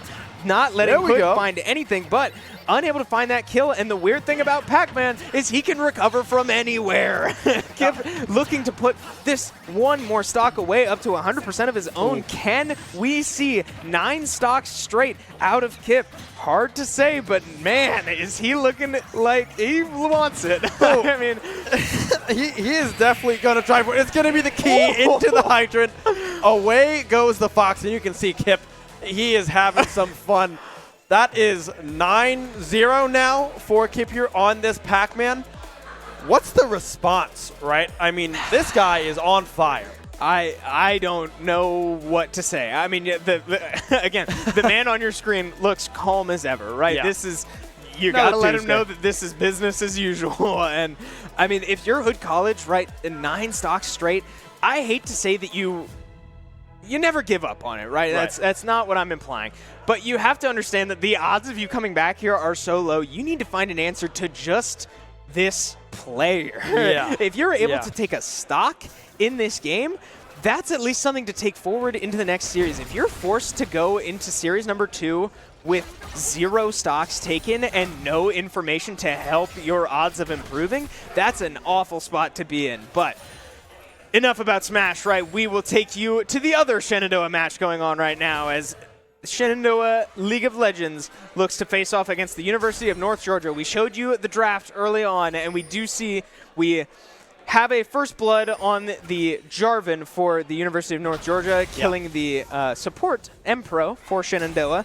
Hard to say whether that was a gank, right? It happened off screen, but no matter what it was, right, an early advantage for North Georgia as we see assists on the bot lane as well. So most likely a gank as we now see a gank on the other side of the map. Tripophobia taking a lot of damage but not going down. And unfortunately for this top laner, the wave is in a really terrible spot if you are SU. So Tripophobia now going to struggle to keep up financially in this game. And we already see that building up in the CS differential in that top lane. Yeah, 24-10, a 15 CS advantage here. Now Kangaroo Feet going on this flank, trying to find the angle. The flash coming through. It'll be onto the Ashe. Lava Vein trying to lay down the damage. The kill will almost be donated over the red buff. Able to secure that one for Kangaroo Feet. You would like to give that one over to this Misfortune, but I mean, there's not much you can do when you have a buff. Yeah, and you know, you can't complain about getting a kill there, right? Responding to the North Georgia gank we saw earlier, but Ashe going down with both her sums there is interesting to me. Yeah. Opting to not use Flash or Barrier might have been able to get out of that, but nonetheless, right, that is a kill for Shenandoah and a tie game kill-wise, but we will keep an eye on that as we now bring back the double box, right? Here's where the fun starts on these Tuesday broadcasts. We have more Smash action on the left side of your screen as Kip is looking to potentially take 12 stocks straight. This Toon Link now up to 94%. Kip finds the stun, but Kip has hardly been touched in this series, in this game, hardly at all. This has been an incredible showing, but back on the right side of your screen, we do see Jarvan engaging on a 2v1 situation. We will keep you up to date on that, but back to really the task at hand is this Kip situation. I mean, Kip is untouchable. From the amount of time I talked about Kip not getting touched, he still didn't get hit and found a whole stock. 17% finally, getting higher than that, but an up B will whiff from the Toon Link. Now Kip, I mean, just in his bag, throwing hitboxes like crazy and not getting punished for it. Yeah, I mean, this young Link trying to get some kind of juggle to go through in that aerial attack, but again, Kip, the bell as well landing, and now it's all up to the, almost was able to, we'll find the grab instead, possibly going back into this edge guard. It looks like it was a 1-for-1. Oh my goodness. Yeah, Kip is possibly about to 12-0 thus far. Galaga, the combo again, and he will do it. Arn is not able to grab that ledge. Kip is looking 12-0. We just witnessed 12 stocks straight look at him. from the man on your screen. I mean, that is an incredible feat. That should not be downplayed ever. We saw Kip, like you said, go 16-6 a couple weeks ago. Now 12-0 to start the day and take a 1-0 lead in this series. Good Lord, Kip is incredible. Yeah, it looks like it's going to be first Dragon on the side of SU. Some bot prio here in this League of Legends matchup. 3 kills to 2 in favor of North Georgia. Gold, about 1K difference here. I mean, good stuff coming through. And let's look at where this gold lead is, right? Look at this top side. It's 56 CS to the 15 as now we see a gank coming through. Noob trying to stay alive. The pin against the wall. Kangaroo able to find that one. A good setup, a good bait potentially coming through from Noob there with that ultimate getting popped.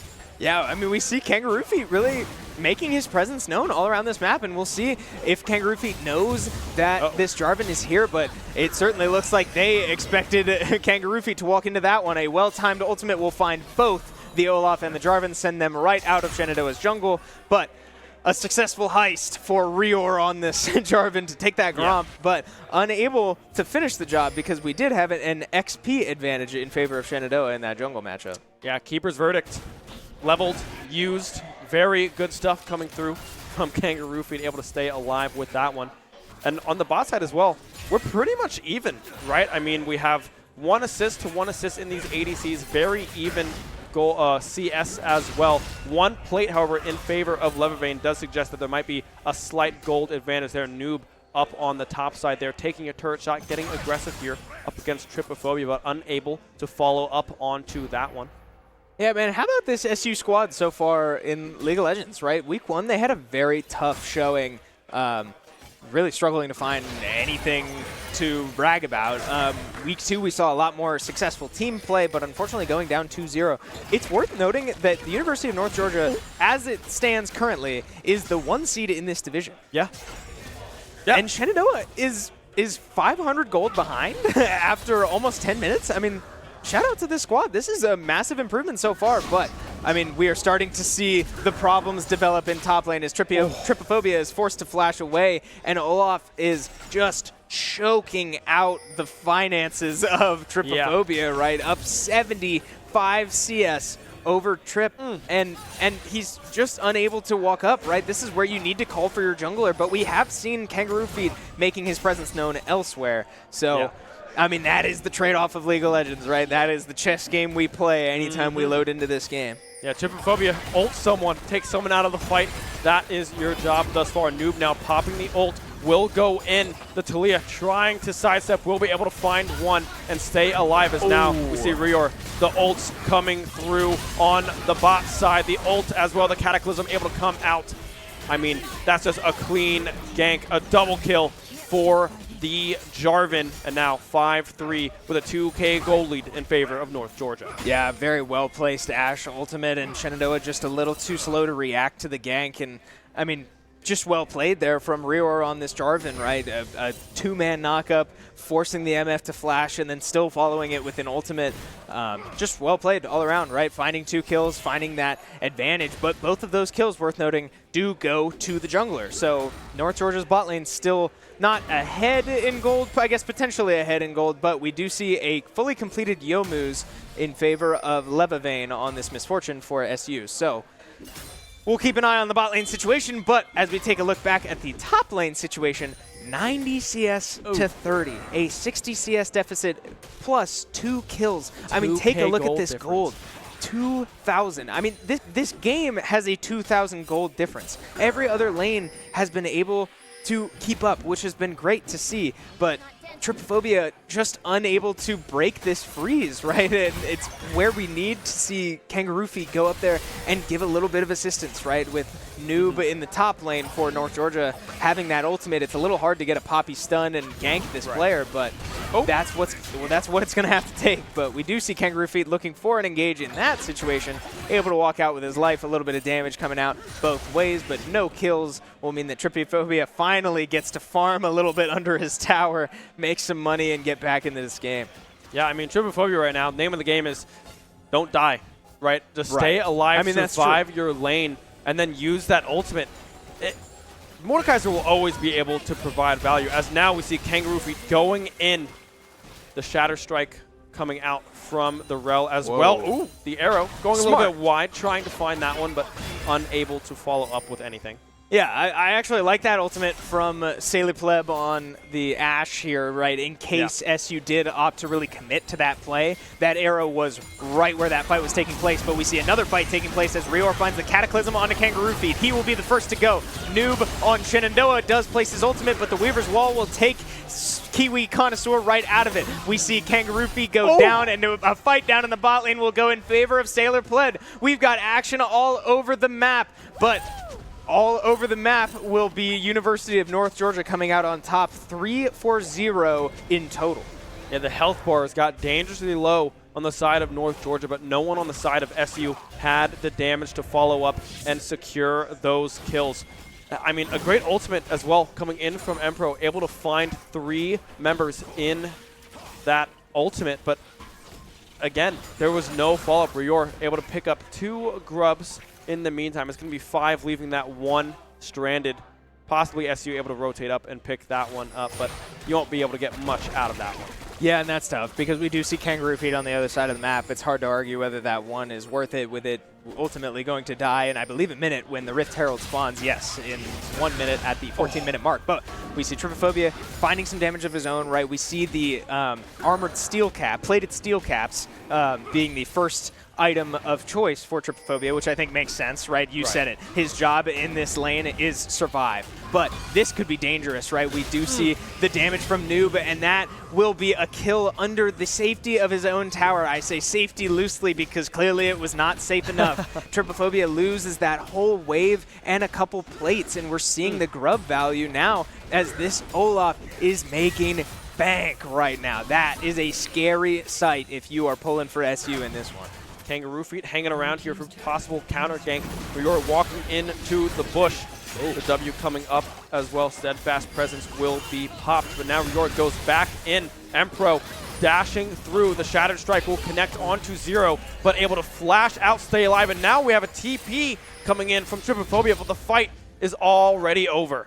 Yeah, a little too eager to pull the trigger on that one was Trypophobia, but they will look to at least salvage this play with a dragon, but SU's health bars are pretty low. I couldn't tell you if Poppy's W is back up, but if it's not, that could spell disaster for Shenandoah as we get a big MF ultimate coming in. It will not find quite enough damage. Now Empro will go down. Levavane taking so much damage from the dragon. Now Noob left all by himself to try to find a kill, and he can't quite take Rior down. Trypophobia takes 0, the support for North Georgia, into the Death Realm to at least find 1 and trade some kills, some money back. But Trypophobia now slowed by the Ashe passive and will likely be run down. He does flash, but it will only buy time for the inevitable to strike. North Georgia walking out with, I believe, 5 kills total, right? That was a massive commit from Shenandoah and coming out empty-handed. Yeah, and on the side of SU, you were just taking too much poke in that instance. Kangaroo Feet got so low that the Cataclysm practically one-shot and secured that kill onto that Poppy. Levavane doing what they could with the bullet time, but I mean, your very early game MF, there's not much you can do, as now we go to the double box as Smash Bros kicks off. Yes, and it looks like SU will take this opportunity to put some players in that we don't normally see, right? And this is smart, getting some playtime for players who might not see it otherwise, as we now take a look at the right side of the screen once again. Noob causing problems for Shenandoah as this Olaf, right? We're seeing the value of all that money. I don't even believe Olaf has backed since getting that top lane tower. So Olaf is sitting on so much money, but on the other side of your screen, we do see 540 Splice is the player of choice for Shenandoah, losing the first stock in this exchange. So now what could be potentially a bit of a closer match, but Ganondorf up to 100% of his own, finding a good combo and into a forward smash. Wow, we'll finish the job. 540 Splice got hit maybe a total of 4 times there, but catching a forward smash to the face will mean death for most characters in this roster now, as this Ganondorf is looking very, very strong. Yeah, I mean, Ganondorf is just one of those characters that does so much damage, right? A heavy character as well. If they're able to find that up special, that would have done a whole lot of damage. The shield coming through again, but I mean, the juggle coming through from this Ganondorf is looking so well. Splice unable to stay on the ground, now trying to find this edge guard. Won't be able to find it, and it's again this Ganondorf keeping this Captain Falcon at bay. Gets the kill spike, but does not die, and that'll be it. Wow. Instead, a clean 3-stock coming through from Hood College. Now we take you back to the League of Legends action 2. A dive onto Noob will be a massive shutdown for the other Noob. 950 gold going to Shenandoah on a cleanly executed bot lane gank. They will trade the Rift Herald for a 950 gold shutdown, and we do see that Olaf opted for a Stride Breaker as his second item. So an interesting choice there, a more aggressive option, and ultimately losing his life as he could not protect himself from that amount of damage. Yeah, Kiwi able to just wall off, secure that mid tier 2. That's exactly what you do with those ultimates. And then the charge as well, the Rift able to make contact with that mid inhib tower, that tier 3 tower, taking a whole lot of chunk damage. But right now, North Georgia doing a great job at playing this map, knowing where their tempo is. Noob able to find a little bit of a cross map, an objective bounty claimed as well, as they find themselves down about 8k gold. Yeah, I mean, we are seeing the macro plays for Shenandoah, right? It's exciting to see this level of team play that we haven't quite seen in previous weeks. Opting to trade the Herald, take the shutdown. I mean, I think that's worth it, but the Herald did get great value there in the mid lane as they got a charge onto the mid lane inhibitor tower. They will opt to let up this bot lane tower, but we do see, I hate to get your hopes up, we do see Noob running down to clash with Noob on your screen. Boy. It is happening live, ladies and gentlemen. We've got the matchup of a century, but unfortunately both junglers have come to ruin the fun. Noob for Shenandoah will come out on top of that one with a little bit of help from Kangaroo Feet. A charge into the wall will finish the job, as now Rior forced to retreat with his life, but the rest of Shenandoah's bot lane looking to finish the job. A flash forward and a well-timed flash from Rior will mean that he is able to walk out, but look at the Shenandoah bot lane. Looking to capitalize, Empro opting not to. Levavane now caught a little bit out of position, but first strike, will it be able to finish the job? A flash forward will mean that Empro has changed his mind. A shutdown will go to Levavane, and Shenandoah clawing their way back in, making their presence known that, hey, we will not roll over just yet. Yeah, Empro looking for that reset, but then the flash crash down coming through, able to find that pick. And Noob on the side of SU is 2-1-3. This Aurora does a whole lot of damage. And if look at the they are items. given space, 2 items exactly, 6 minutes with that Rod of Ages completed, the Cosmic Drive as well coming through on the side of Nuclear for SU. But yeah, it's looking, it's not over, right? It's 15-7. Sure, you're down a whole lot of gold, but Dragons are even. Sure, you're down Grubs, as my pen just broke right in front of me as we go to the double box. Yeah, we do bring you back to a double box, as the second player of choice for Shenandoah will be Far Rhombus on the left side of your screen, the Jigglypuff. looking to cause issues for this Ganondorf, right? Where we see Ganondorf struggle is on this recovery, and Jigglypuff of all characters can go all the way out and punish, but unfortunately, she doesn't have to. If Ganondorf can land a back air like that and kill you from all the way across the stage. Well executed there by this Hood College Ganondorf, as SU is still looking to take their first stock. Far Rhombus does get spiked, but ultimately I think maybe saved by the Ganondorf. Is now on the right side of the screen, right? We tune in very briefly to see that North Georgia is taking the dragon. Far Rhombus almost loses his second stock on the left side of your screen, but is able to make it back to the stage and find a kill of his own. Now racking up damage both ways, as Hood College has only lost their first stock in the second series. A tale of two halves has been this Smash series, right? Very different story so far. And if you look on the right side of the screen, North Georgia, they go Dragon, they go Baron. They know SU do not have the strength to fight to try to deny this one. They might have to try anyways. Emperor trying to get some vision. Noob as well stepping up, but this Baron is going down so fast. There's nothing SU can do about this one. That's a 21-minute Baron coming through from North Georgia, as Far Rhombus on the left side of the screen able to find the angle, as now an engage possibly on the side of SU in League of Legends. Yeah, Empro looking to see if he could find anything, maybe try to get rid of that Baron buff on whoever they could, but ultimately North Georgia able to get away with that one. So now we're finally seeing the gold advantage start to translate into value, right? It's easy to look at the top of the screen and see that North Georgia has had a gold advantage, but we haven't seen it in action until just now, as now we look back to the left side of your screen, right? Far Rhombus losing his second stock, and after a pretty clinical 2 stocks before that, right? Able to take this Ganondorf well off stage and punish the lack of recovery that this character has. But unfortunately will get caught by that up B, giving this Ganondorf an opportunity back onto the stage. More trades are fine if you are this Jigglypuff, at least for now. But Ganondorf thrives in situations like that, as we now see some damage coming out on the right side of your screen. Ganondorf will go down in the Smash game, so we will take you full screen to the League of Legends action, as we saw, again, a lot of damage come out on Empro as he is forced to now retreat, heal up.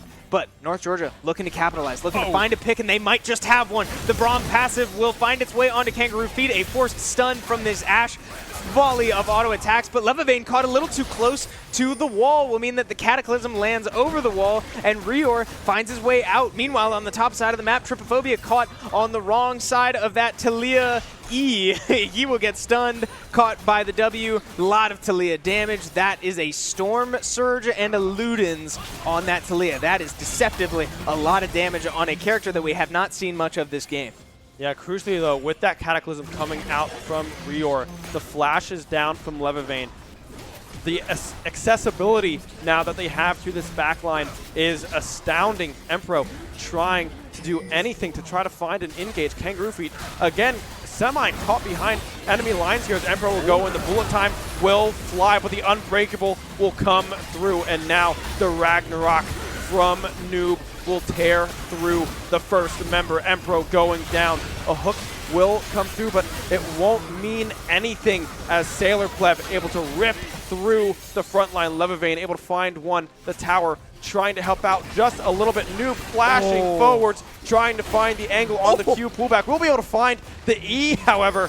Aurora doing some late game damage, and now the Fountain healing up the rest of SU's members. And that's a big kill for Noob from Shenandoah, right? That's enough to chase North Georgia off the base, right? They might have been able to end the game if that play does not happen. So now Noob for North Georgia looking for a kill of his own, almost finds Levavane, but she will not go down just yet. The minions can't finish the job either, and that's yet another shutdown in favor of Shenandoah. So this is certainly not where you'd like to be if you're SU, but man, are they finding ways to stay alive. 25 minutes into this game, still a relatively short game, but I mean, Shenandoah is finding ways to stay alive that they just haven't found in previous weeks. Yeah, I mean, able to find these staggered kills. Still down about 12K gold, so still a very tough uphill climb if you want to come back in this first game. Cresting now the 25-minute mark here, about 24:40 into this game thus far, but Rior doing a great job zoning off the engage tools. Empro unable to come anywhere near this North Georgia lineup. They cannot find the angles for these engages. And frankly, SU, their jungle is not theirs. North Georgia in full control.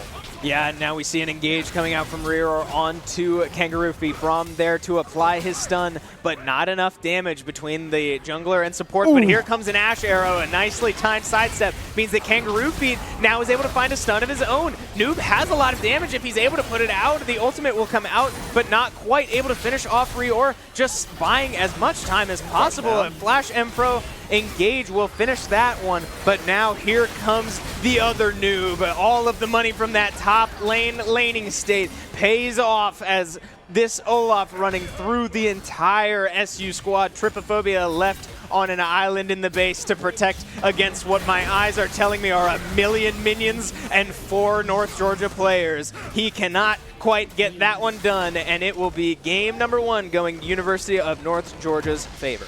Yeah, I mean, great stuff coming out from North Georgia, right? Specifically in this top side. Noob able to run away with that one. Trypophobia struggling in that early laning phase, trying to stay alive, doing all that they could, but just unable to do so. The bot side from SU looking fairly strong, right? Levavane and Emperor were able to find good angles onto, I believe, what it was, Pleb and what Zero, I believe, was the support on the other side as well. So good stuff coming out from that bot lane duo, able to find good angles, but in the end, it was not enough. Yeah, and we will talk more about the League of Legends matchup when we bring you back to it. But for now, we have more Smash Bros. To talk about because this is our Tuesday broadcast, baby. Yeah. We are covering it all. Far Rhombus finding himself in a bit of a hole, not too bad, as he is down 7 stocks to 9. Well, he personally is down 1 stock to 3 in this matchup, but Shenandoah finds themselves down 7 stocks to 9, as Far Rhombus will look to get any type of extra credit he can with this Ganondorf out of the way. Oh my and goodness. A very well-stringed combo of lots of nairs, forward airs, doesn't matter. Jigglypuff finds them all and will carry you nicely, politely, all the way to the blast zone to your death. I know Jigglypuff is very gentle when they kill you, right? Unless it's a rest. That one, Right, that a little animation more goes violent. crazy. Yeah, that's like, oh, I'm going to fall asleep, and you will be launched. explode. Right? You will be gone. Before Rhombus, the edge guard coming through looking so strong on this final stock. This Inkling trying to get anything going, but unable to put together any strings. Yeah, blink and you'll miss it.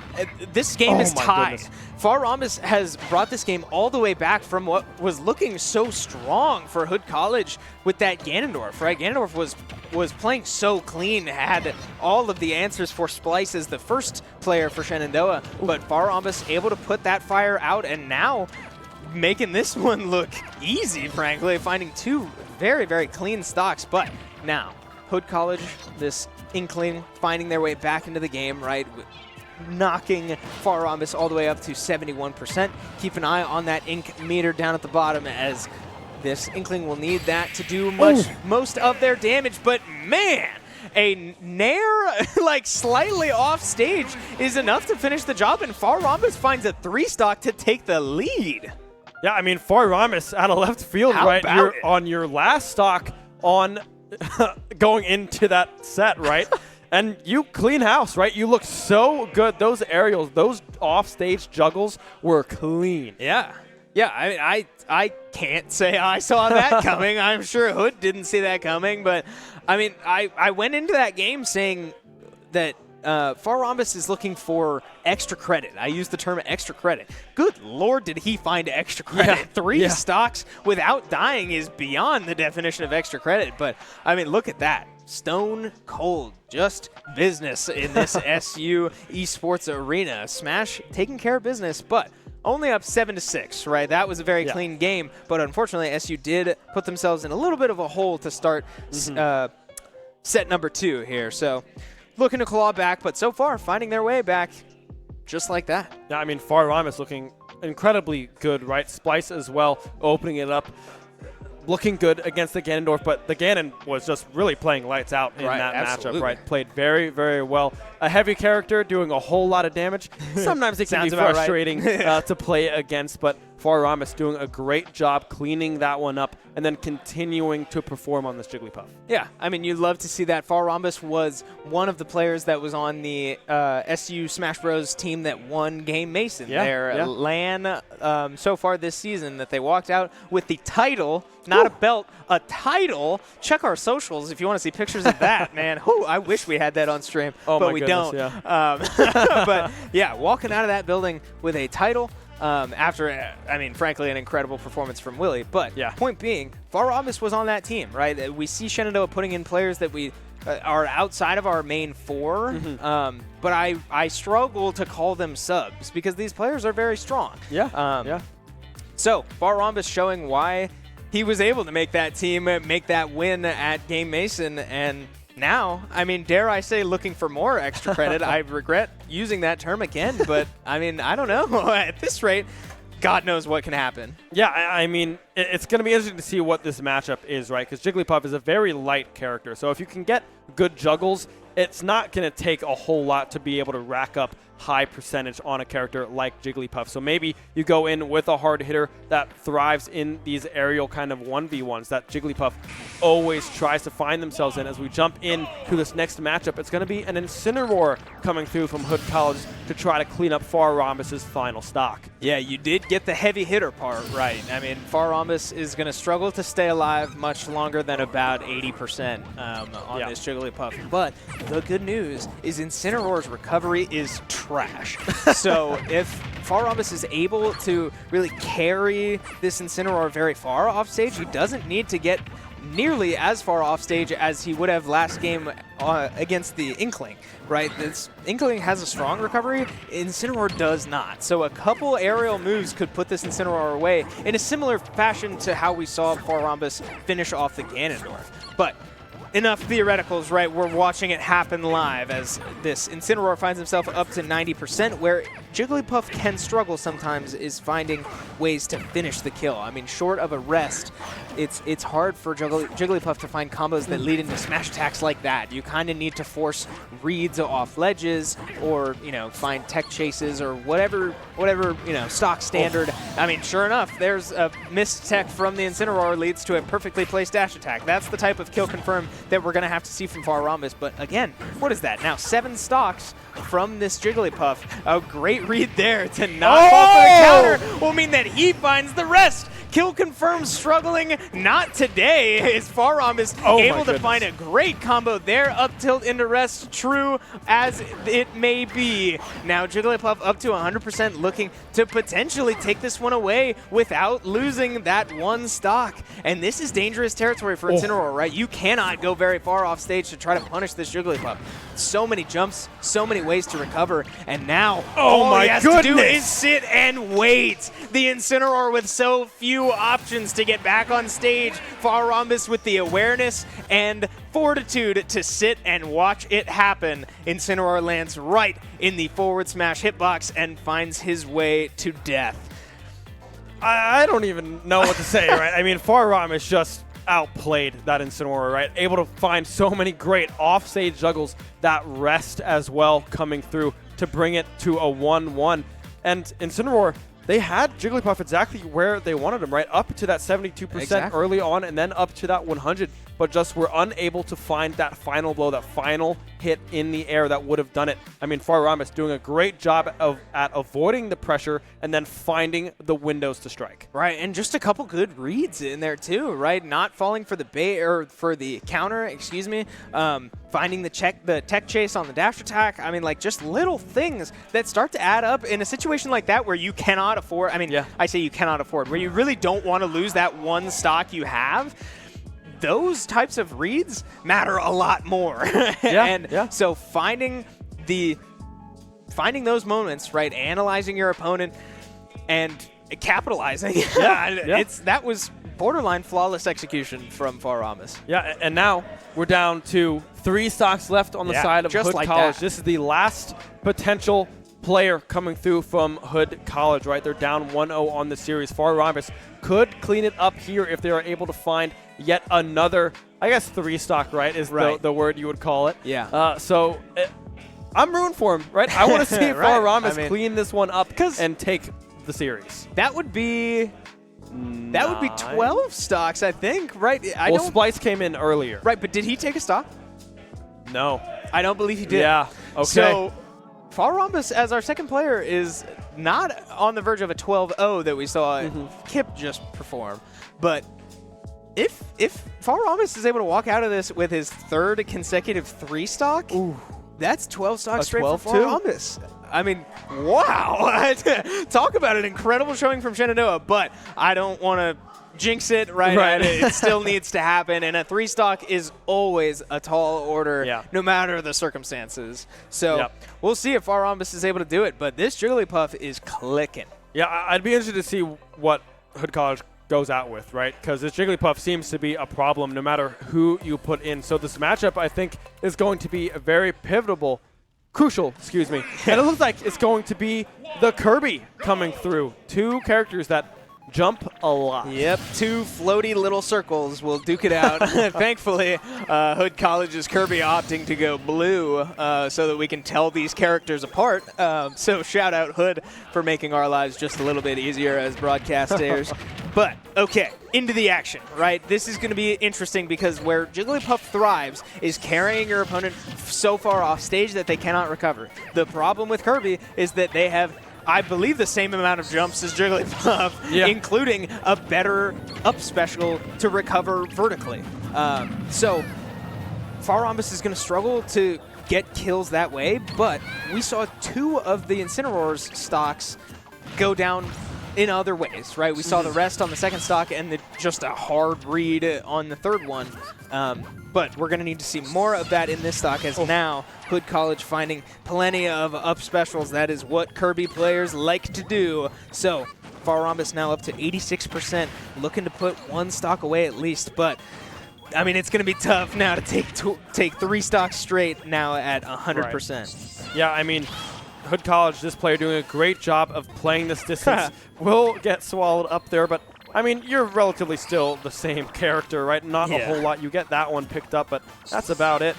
The up special coming out again, not connecting. Yeah, the good news for Far Rhombus is that rollout is a really bad move, so you don't really have much of a threat there. As, wow, the forward air will just finish the job. Kirby getting a little too high on percent, and Far Rhombus finds a 10th stock for himself. Now, I mean, man, I keep using the term extra credit. Good Lord, has Far Rhombus found the extra credit. But we go into every game with a fresh mentality, right? Finding that 1 stock at least is a big deal for Shenandoah, and if Far Rhombus is to lose this next stock, that will leave 2 whole players with only 2 stocks to take in front of them.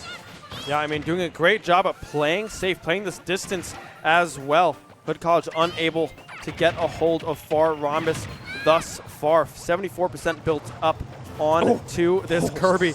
That could have spelled disaster, but the up special will come out yet again. Far Rhombus up to 150% on this Jigglypuff, and now will finally be eliminated. But what an effort, what a showing coming through from Far Rhombus. Yeah, how about that? Man, you cannot be upset at all that you did not just 12 stock. I mean, I know we just saw it from that man right there, but from Kip in the first set.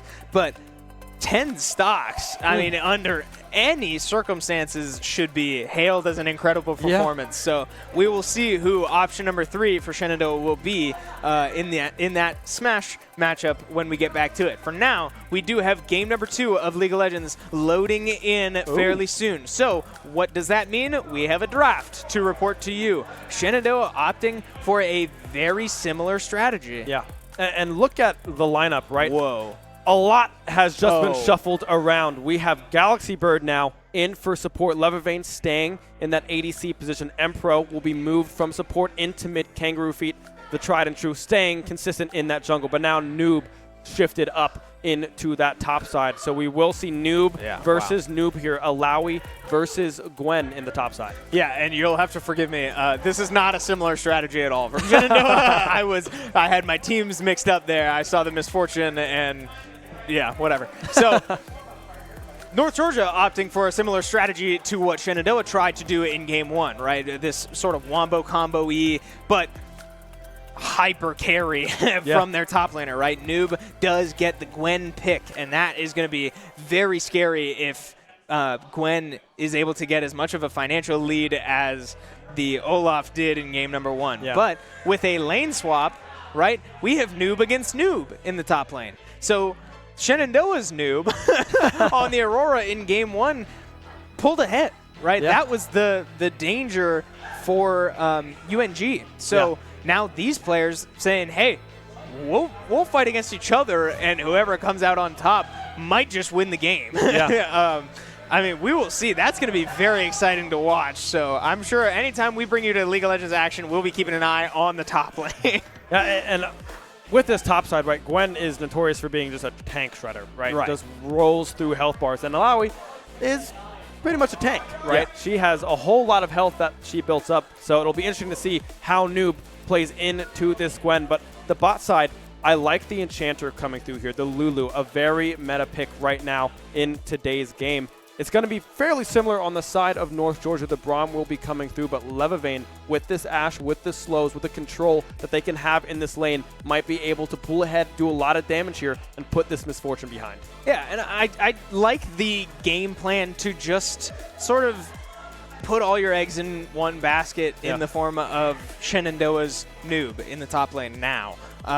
Right, a utility AD carry in the form of Ashe, like you said, with those slows, and with the Crystal Arrow ultimate. I forget if that's the actual name. Yeah, no, that's it. And yeah, like a Lulu ult to further buff this Illaoi, and Orianna can put a ball on Illaoi to then ult anytime she's in trouble. Like, it's going to be interesting to see how long Illaoi's able to stay alive. I expect a lot of heal cut to come from North Georgia to try to keep this Illaoi down, because that's the scariest part of that champion, how much they heal. You said it. She's already pretty tanky, but the hardest part about killing Illaoi is the fact that she can heal an insane amount by just fighting you. So I'm very excited to see how the Shenandoah comp plays out. I mean, we see the players getting moved around. I don't know. I mean, it's hard to predict how that is going to play out until we get into it. And the other thing to look at is this mid lane matchup. We have this Talia into this Orianna yet again, right? Very heavy poke on the side of this Ori. The shockwave placement, the ball placement is going to be key to watch here. If they can find this Misfortune or this Talia with a shockwave, and Kangaroo Feet and Noob are able to get on top of that, it can spell disaster in team fights for North Georgia. Yeah, it's going to be so much fun to watch. It's going to be so different from game 1, but we will take you into the league action once it gets underway. For now, we have more Smash Bros coming at you, as the player of choice for Shenandoah will be AJ on a different pick than we are used to seeing up here on the desk, opting for the Mii Gunner instead of the Falco. Yeah, I watched AJ play this one earlier last week before I left for Atlanta, and it's spammy. Right, you play a whole lot of range, you shoot your little grenade launcher, and that's about it. That one right there. You have so much explosive power and range with this character that, frankly, this Kirby might not really be able to get close. Yeah, I mean, this is a similar pick to, like, we talk about Igloo Samus, right? The online thriving character with all of those projectiles to just space out your opponent and force reactions that are inherently slower online than in person. Mii Gunner serves the same purpose, right? We see the up smash trying to come out, but he will get pushed just a little bit out of jab range, find a free forward smash, but it won't quite finish the job, as now the back air will finish the job. Now Hood College down to their last, what could be their last stock of this series, if this Kirby is not able to take 6 stocks straight. Yeah, I mean, this Kirby is going to have to go crazy to stay alive in this one.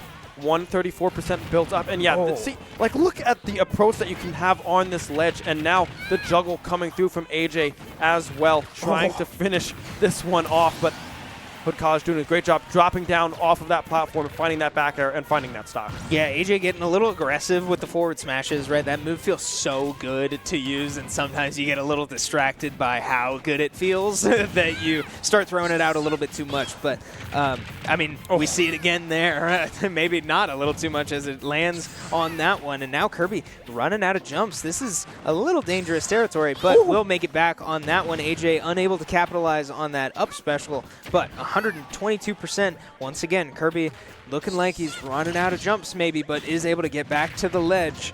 140% is a tall ask for now 5 stocks straight, and sure enough, the Gunner projectiles proved to be just a little too much, and Shenandoah Smash Bros will find their first win of their NECC competition. Yeah, now advancing up to 1 and 2 as we switch over to some good old League of Legends. Congratulations to our Smash Bros team, able to pick that one up with a clean 2-0 against Hood College. Props to Hood College as well, playing very, very well into this roster that we have here at SU. As now we look towards this topside matchup. Gwen versus Alawi. Looking pretty steady so far. We're only about 2 minutes into this one. The snips coming through from Gwen. That true damage in that middle of the cone will do a lot of work in the late game. Yeah, meanwhile, we see bot lane an early advantage going in favor of North Georgia, right? Shenandoah struggling to even walk up and get experience as Levivane only just now hitting level 2 on that Ashe. But early game, nothing to panic about, right? Let's talk comps a little bit more, or at least actually, never mind. We see the noobs going at it. A lot of damage coming out from the Gwen, including an Ignite, and that is worth mentioning that noob for North Georgia opted for no flash. So in lane, that will be a very scary presence. My goodness. This Gwen having Ignite, but now the Ignite is down. So Alawi playing a risky game here, right? We know how much healing that champion has, and with Grasp can have even more, but now we see a lot of damage coming out from Talia as Empro forced to flash away.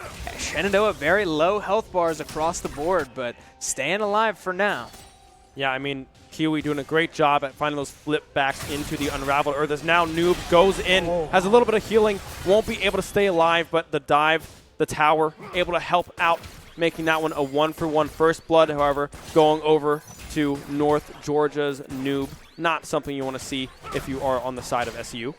Yeah, and the wave state definitely favors North Georgia's Noob as well as Shenandoah's top laner forced to TP back to lane, whereas North Georgia's top laner is not. The wave was in a great spot, making that not a bad death at all, right? Getting the first blood, extra gold, and unfortunately handing a kill over, but ultimately a positive trade in favor of North Georgia by a long shot, frankly. That's a great play and great awareness from Gwen to commit to that play, not worry about the death, and utilize your wave state to not have to blow a summoner there. Yeah, and the first back blasting wand as well. Those snips, those scissors are going to start doing a whole lot of damage, right? I mean, this AP champion in Gwen is strong. A very, very strong champion. Noob able to get some good damage onto the other Noob there in favor of SU. This is but now hard, it's going to be a little tricky as Rior now comes up for a gank. Will they be able to escape, or maybe they go try to fight it instead, trying to get some healing? We'll be able to get a whole lot of healing, but we'll be able to make it a 1-for-1. The flip back now, Empro into the Unraveled Earth. We'll be able to walk away from that one, but still playing aggressive command. Attack won't be able to connect, not able to get a little bit of chip damage on the way out. Man, I mean, this is smart play both ways, right? I don't think Alawi had any shot of getting out of that gank. By the time that Noob realized that, man, I hate this. By the time that Alawi realized that that gank was going on, it was too late. So committing it to the Gwen, right, saying, I need to walk out of this with a kill, and finding the E to start that fight, racking up so much damage, and Gwen ultimately getting out of the fight only to then die to the Alawi Spirit.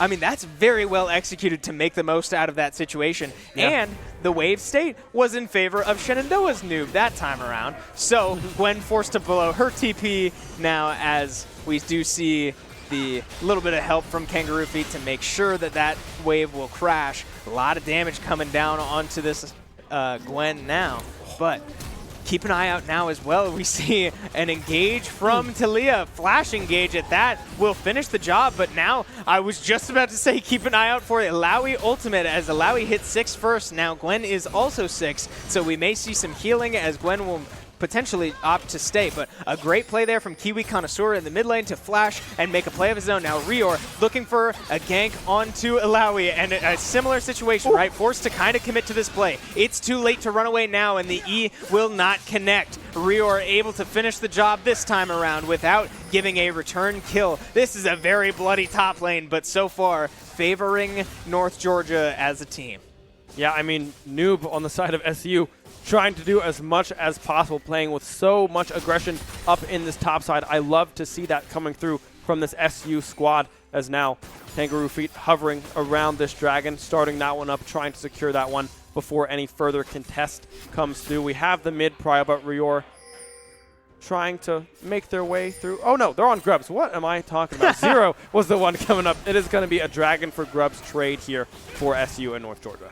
Yeah, totally fine, right, for both teams. Just saying, hey, our junglers have established where they are on the map. Both teams know where the other jungler is. We're going to take the objective on that respective side of the map and leave you to your business. So hard to complain about that, right? We do see Talia, man, finding a lot of damage onto Empro, struggling to avoid the poke damage as he finds himself down to less than half HP. But level 6 is a good place to be if you're Orianna, right? We know what that shockwave is capable of, but with only a tier and an amplifying tome in his inventory, it will not do much damage. So Empro just looking to buy time, stay alive, and get some money in his pocket. Yeah, Kangaroo Feet hovering around this blue buff as well. Now at the Wolves, the Shockwave to clear the wave, unable to connect on Kiwi. I like the thought process coming through there.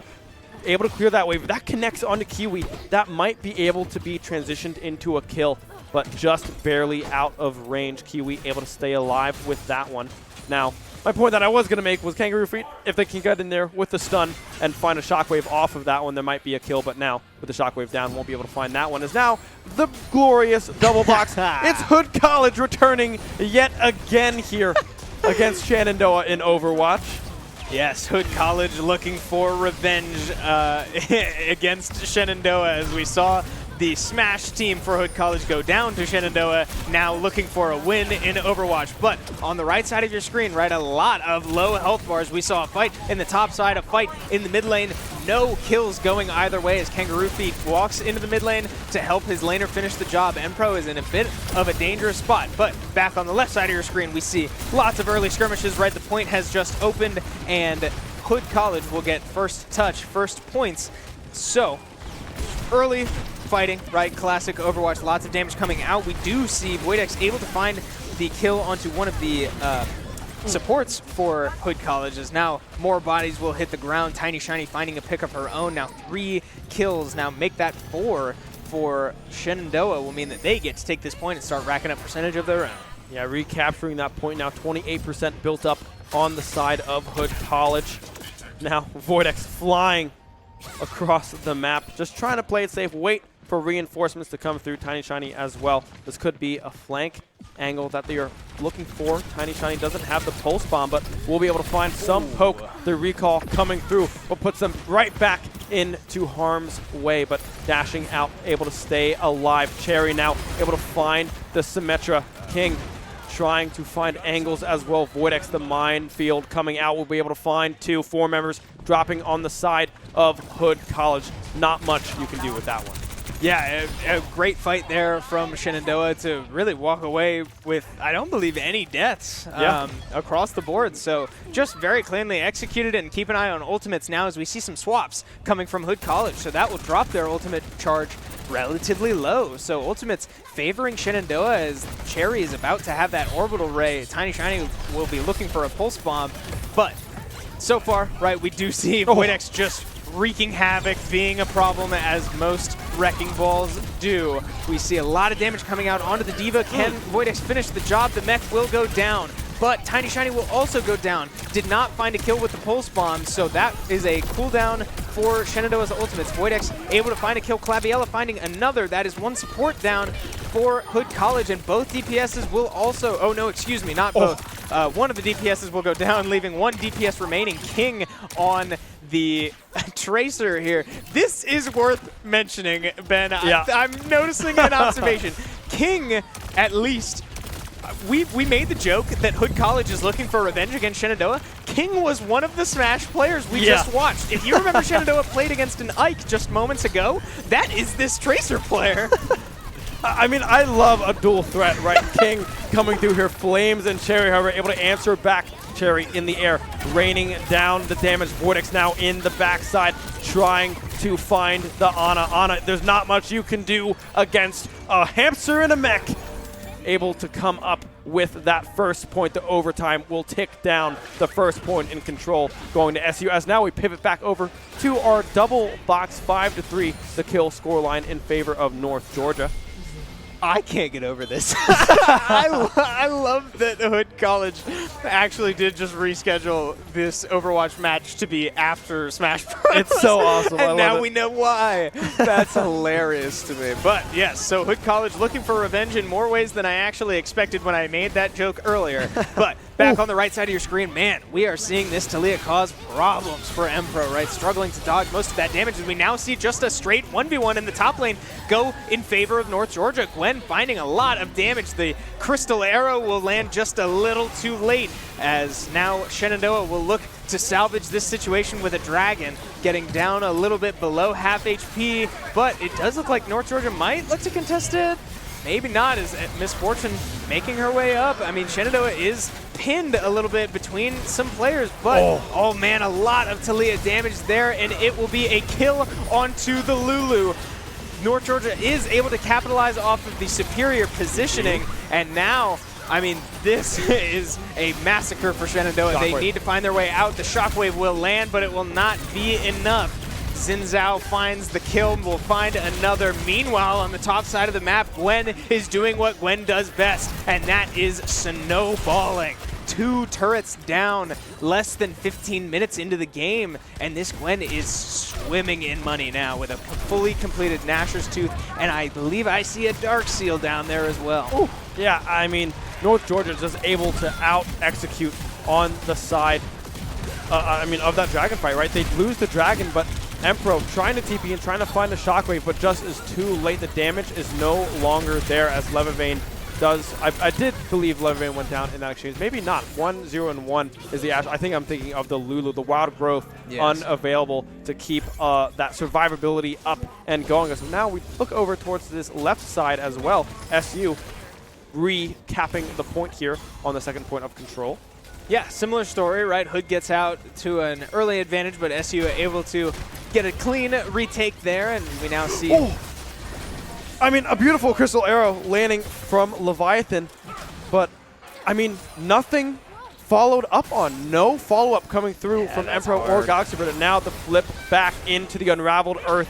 The Lulu goes down. Galaxy Bird 0-2-2 now on this Lulu. Yeah, just getting caught a little out of position again, and unfortunately without the Orianna Shockwave to follow up on that Crystal Arrow, there won't be many opportunities to follow up with much damage. Now, we do see Levivane forced to use her flash as well there, unable to walk that close to the enemy team, but we do see Kangaroo Feet coming down to make the most out of this situation. But Levivane taking so much damage, still does have her barrier, so Levivane forced to use it there. We do see the Braum ult come out, Kangaroo Feet in this Misfortune's face, just trying to get her off the screen, and finally he will, but not after North Georgia finds a kill of their own onto Levivane. So Kangaroo Feet forced to do all of this damage by himself and will finish the job. That Leandri's Torment fully completed will do the burn damage he needs. Max health damage onto a Braum is always going to be a good thing, but oh no, here comes trouble. Noob walking into a bush full of noob and finding himself in a lot of trouble, but a great shockwave that lands onto 2 plus the Illaoi Ghost, but still not enough. Just a little too early for this Orianna to do enough damage. The healing also not enough to sustain. Not enough across the board. Shenandoah struggling to put it all together so far in this game. Now we enter the double box, a fight ensuing in our Overwatch game.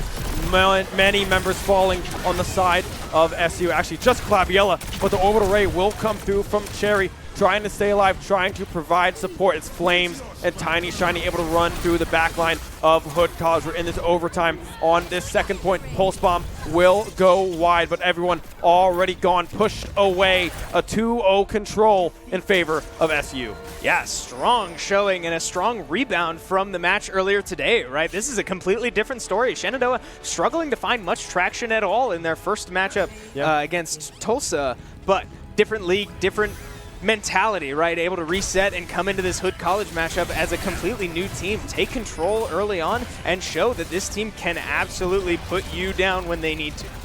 Yeah, I mean, great stuff coming through from this SU squad. A great rebound coming through from them.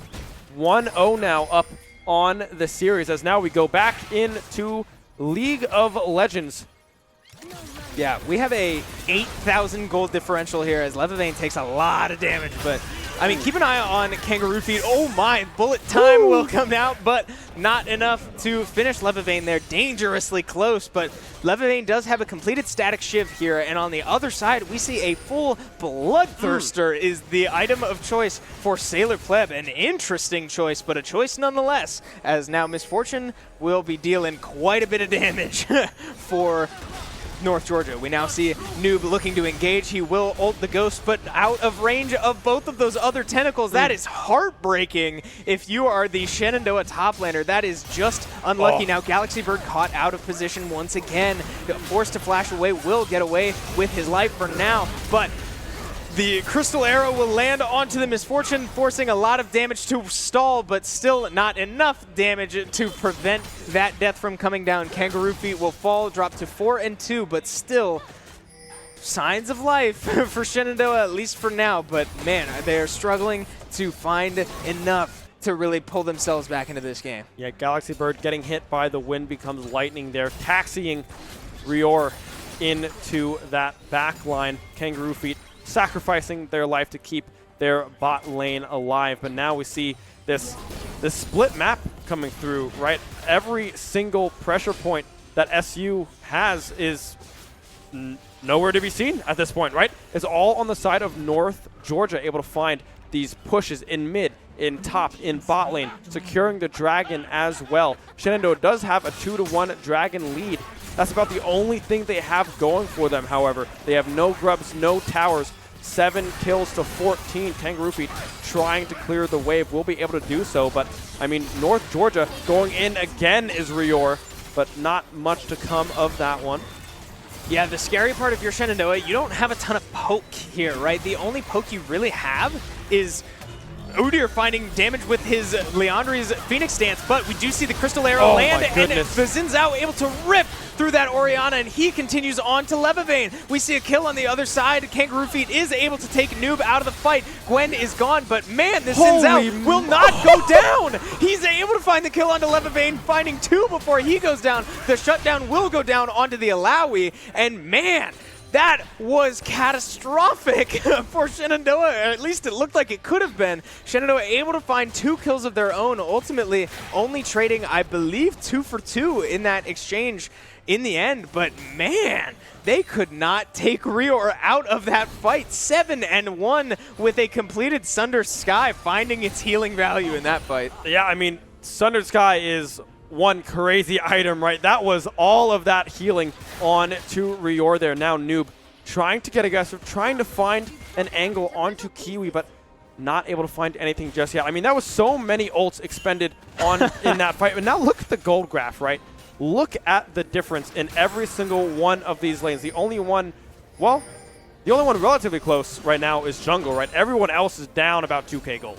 Yeah, I mean, 2K gold deficits across the board is certainly not at all where you'd like to be under any circumstances, right? That's almost a full item that every North Georgia player has over their respective opponent. Yeah. So especially in these team fights, that value is going to make itself known, and we're seeing North Georgia put that value to use, right? Forcing this Baron right as it starts, but SU's not really going to be able to contest this, right? We do see Empro teleporting in, maybe looking for a miracle steal. We see Kangaroo Feet finding the empowered Phoenix Stance to just burn as much damage as possible. Empro looking for a shockwave that will find one, and sure enough, Ilawi finds the opening kill onto the Gwen. I mean, that's value if you need it, but here comes Rior taking no damage from his ultimate. Ilawi finding the heal from a Sundered Sky of his own, and now, I mean, here comes the Ilawi value. Goodness. The static shift poking this Braum down, not able to finish the job. He will jump back right to his death. Ilawi making her presence felt in that fight. 4 for 1 in favor of Shenandoah. I could not have seen that coming. I mean, everyone is so low on the side of SU, but crucially, Noob on the side of North Georgia goes down early. The true damage taken off the board. The bullet time also interrupted as well. And also that huge shockwave. Oh my goodness. The huge shockwave coming through from Empro as well to keep Noob inside Alawi's ultimate to help secure that kill was massive now. I mean, they were at about a 9K gold deficit, and now they're only at around a 6K gold deficit. 6, 6, and 2 now on this Alawi is Noob. This is a very winnable game still. I agree, frankly, and it's worth mentioning that Shenandoah Noob on the Alawi was, I believe, 2-6 not too long ago, right? Yeah. All of a sudden, and a couple of those kills were shutdowns as well. Yeah. That's a completed Iceborne Gauntlet for Alawi. That's problematic. Yeah. If you're North Georgia, right, not only is this Alawi healing every time she autos a new target, healing every time her tentacles land on a champion, but she's also slowing you anytime she lands a hit on you. I mean, it's going to be hard to get away from this Alawi if you ever get your soul ripped out. But meanwhile, we do see Gwen finding so much damage, not quite able to find ult number 3 onto Empro. But again, Galaxy Bird caught just a little too far out of position. Meanwhile, Noob looking for a little too much in the bot lane. Kangaroo Feed able to walk up right behind, find a stun under tower, and kill the Gwen, but Alawi, oh man, narrowly escapes with what likely would have been a death. Shenandoah, man, they are squeaking out of tough situations now. Alawi once again finding herself in a tough situation with a 8-2 Xin Zhao in your face, but finding the soul and opting to ult. That one will get a lot of damage onto the Xin Zhao, but again, he has that Sundered Sky. The moment a fight breaks out, he will be able to heal so much of that right back up. Yeah, I mean, great picks coming up across the board here for SU. Noob goes down, but will have the TP up if a fight does kick off around this Baron Pit. Does not look likely that one will happen. You're making their way down towards this Chemtech Dragon, trying to even up the Dragons to a piece. Will be able to do so uncontested. SU, meanwhile, just mesmerized by this Baron. Don't want this to be snuck away from them. Now they will see the Drake going down. Trying to just get some vision in this top side is SU. Yeah, and again, just clawing at positive takeaways that SU has, right?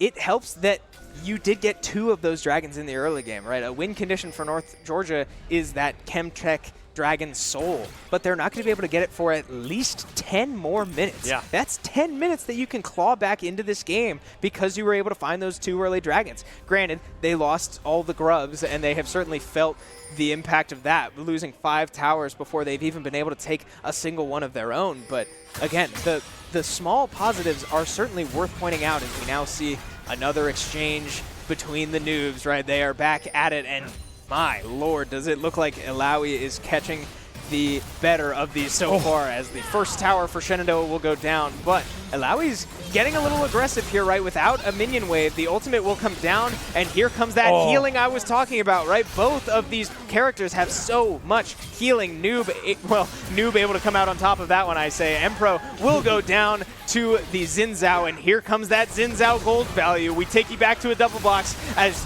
Shenandoah Overwatch will be getting back into game number 2 of their series. But back on the right side of your screen, right, Rior on this Xin Zhao wreaking havoc in Shenandoah's own jungle. That will be all 5 players dead across the board for Shenandoah. The Weaver's Wall will come out to force even more damage onto these towers. The 6 scrub value making itself known, and North Georgia on the brink of potentially putting this away. I mean, Rior on this Xin Zhao is looking incredible. Every single wind becomes lightning is landing. Able to dive back onto that backline. Now, this Noob, the only one left standing on the side of SU as respawns now come through. Will get cut down. The Xin Zhao will fall. The Shockwave as well, finding Noob on the side of North Georgia. They cannot end the game yet. SU stays alive as we enter double boxes. Overwatch Escort now begins.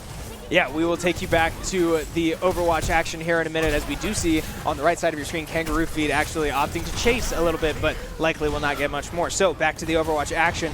We do have SU loading into map number 2. We see a roster change once again. Rain Dreamer in as the tank. Flames and Protein Shake are the DPSs of choice this time around. Claviella and Jerry sticking strong as the 2 supports on your screen, as Protein Shake looking for any pick he can get, but taking a lot of damage. His presence is certainly known here, as he will eventually go down now, as Hood College is able to push this point out relatively easily to start this game.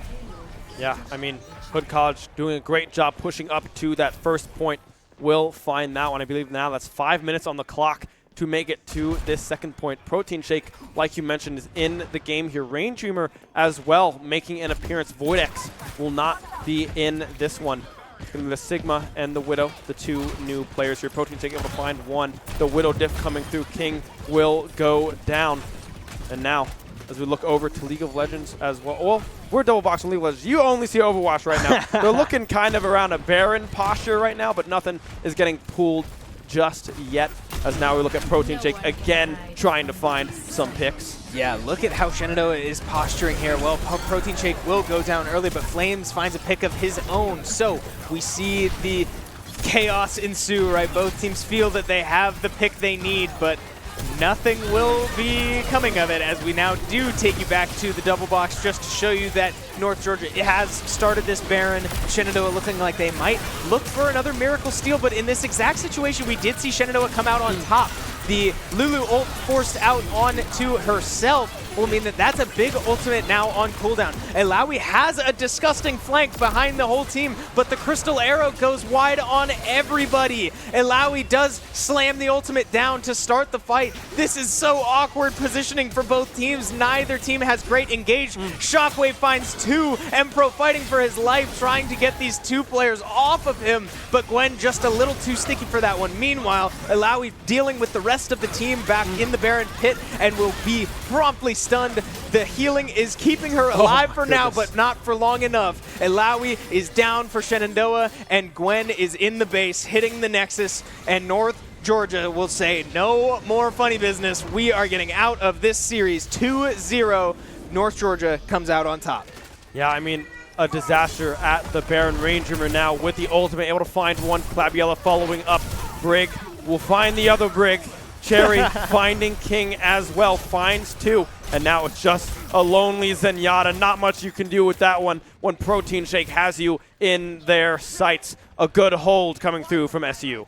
Yeah, good looks from the whole SU squad there. I mean, we took a moment to call the end of the League of Legends game, but in that amount of time, I mean, we basically left this game and came back. We had it up on a double box for you, but in that amount of time, the payload really has not moved. I mean, the clock is down to 2.5 minutes, and Shenandoah has really planted their feet in the ground. They are not letting up any more objective progress after this. Protein Shake getting aggressive, and King looking to get aggressive right back. We see the shot. It will not land. He is still up on the high ground, so now we will see an opportunity for more shots to land, but Hood College's supports are getting so low, and Protein Shake will find a headshot onto King. The Widow battle will go in favor of Shenandoah, but Protein Shake drops shortly after. Flames will find a kill onto the other DPS of Hood College, and now Hood left with only their tank to save the day. It will not be enough, and Shenandoah once again standing firm, planting their feet in the ground and saying, you are not getting any more than this. Yeah, Hood College able to find one hit scan, but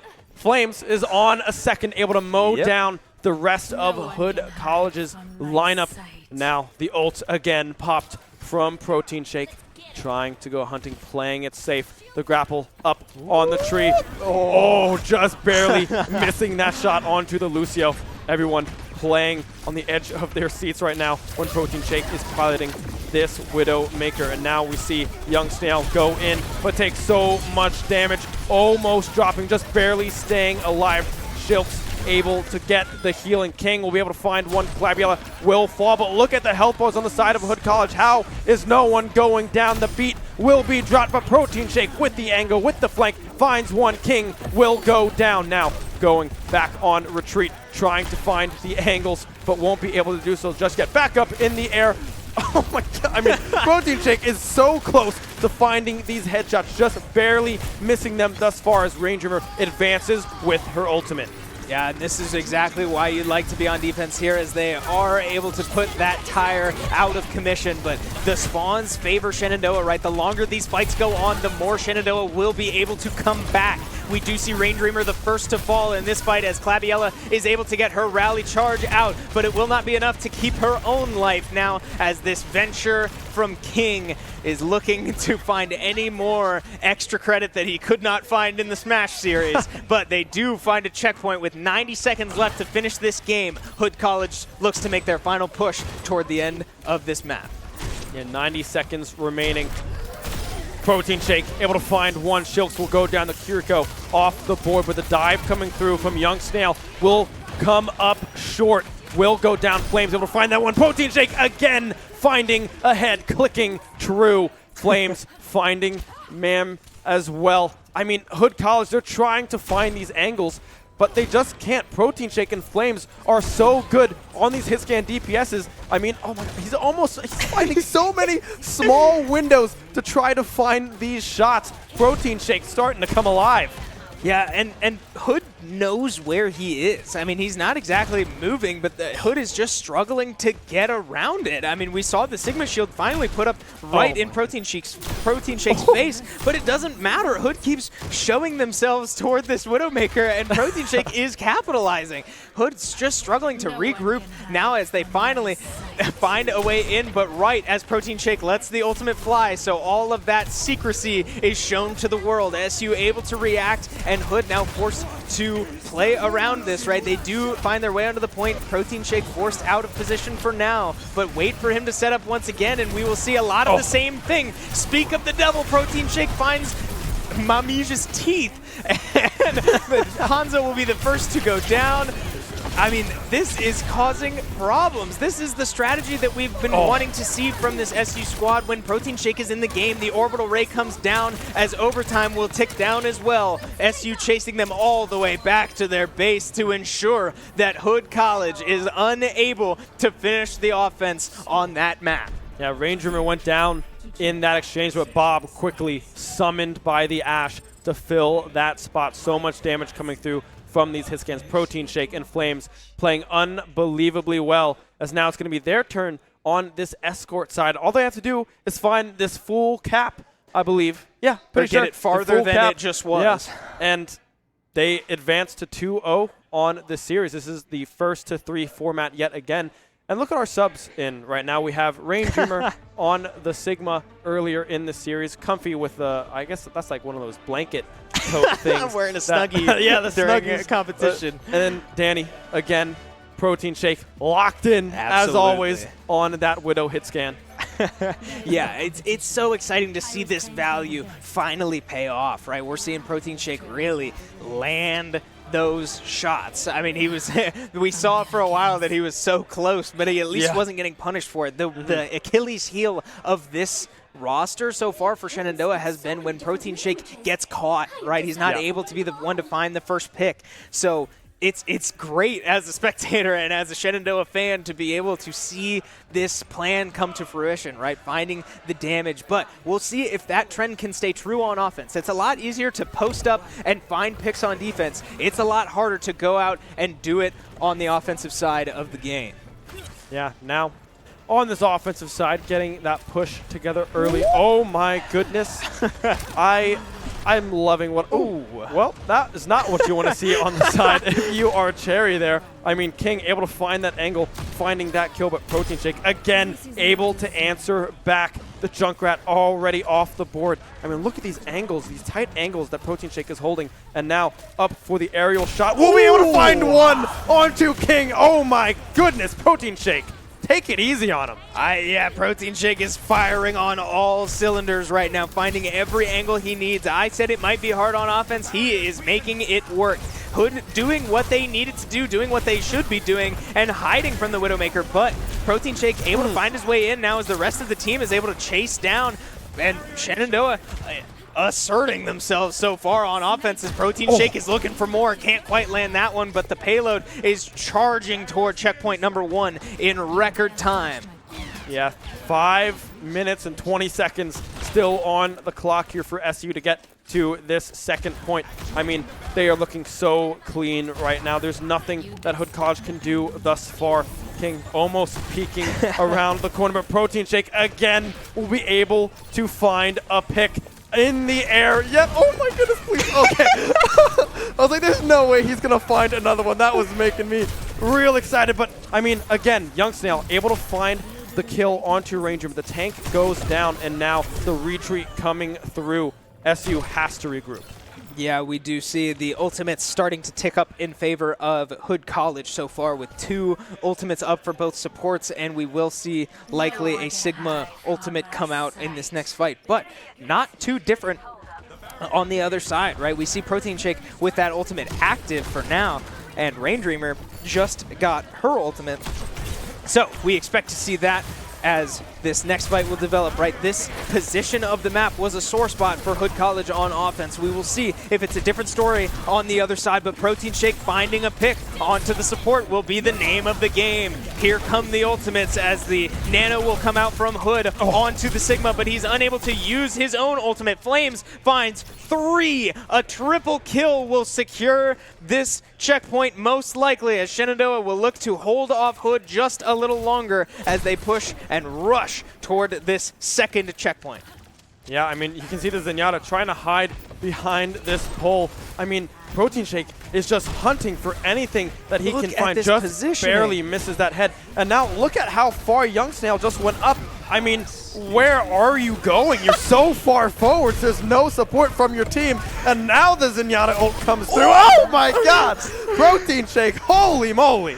I mean, Shenandoah is firing all over the map. I mean, just rack them up. Keep counting them. Protein Shake waving to the fans as he is clicking everybody. Here comes the ultimate now to ensure that SU has all the information to secure this win, right? The win is right in front of them. They only need to get it past this gold point on your screen, right? 4 meters away. Cherry finds the first. Protein Shake finds another. Here comes the Widowmaker value, posting up behind the whole team. A tight corridor is a Widowmaker's playground. Protein Shake will finish the game with a double kill, put that away, and Shenandoah takes a 2-0 lead in this series. I don't know if you're looking at the player cam at all, as Protein Shake was killing literally everybody, but there was like no sense of emotion anywhere. He was just locked in, glued. You can see him up in the air, the jean jacket on, looking fresh, looking clean. I mean, Rain Dreamer as well, the tank.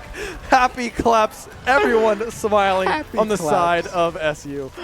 No, I love it, man. This is the level of excitement and execution that we've been needing to see out of Shenandoah all year long, right? They are now 0-3 in their NACE competition, but I mean, they look so strong right now. They are clicking all over the board and coming out 2-0 in commanding fashion. Yeah, I mean, those 2 first maps looked super clean. Protein Shake, especially in this last map. Flames as well. The hit scans come into play right now for SU here.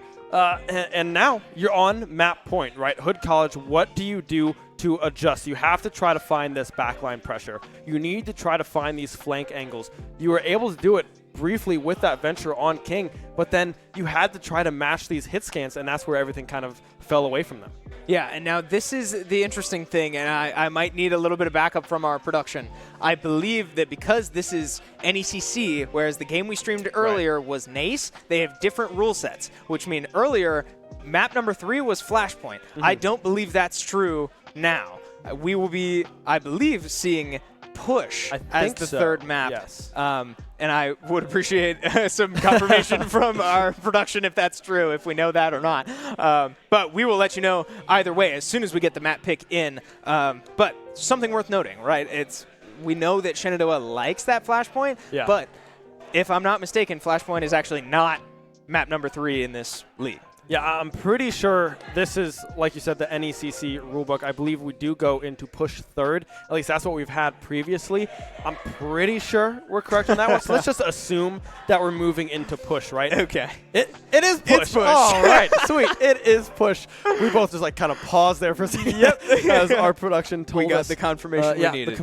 I love the confirmation, right? Push is going to be the map that or the mode that we go to, right?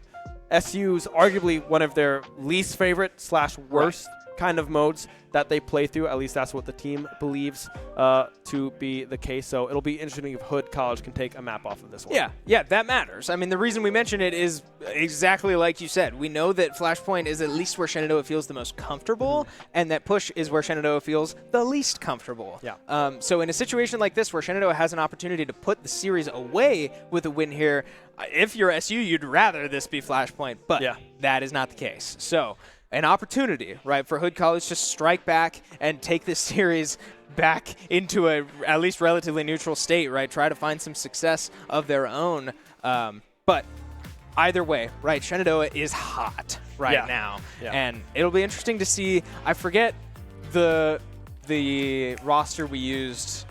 Well, I guess we didn't see Push earlier today, did we? We did not. Yeah, we did not see Push so that's earlier. Why I can't remember. Yeah, we might see a little bit of switch up here coming through with the rosters. I don't know if you just saw Rain Dreamer kind of just skip her way past us there on that one. Definitely having a good time. But yeah, I don't think we should change anything up right now, right?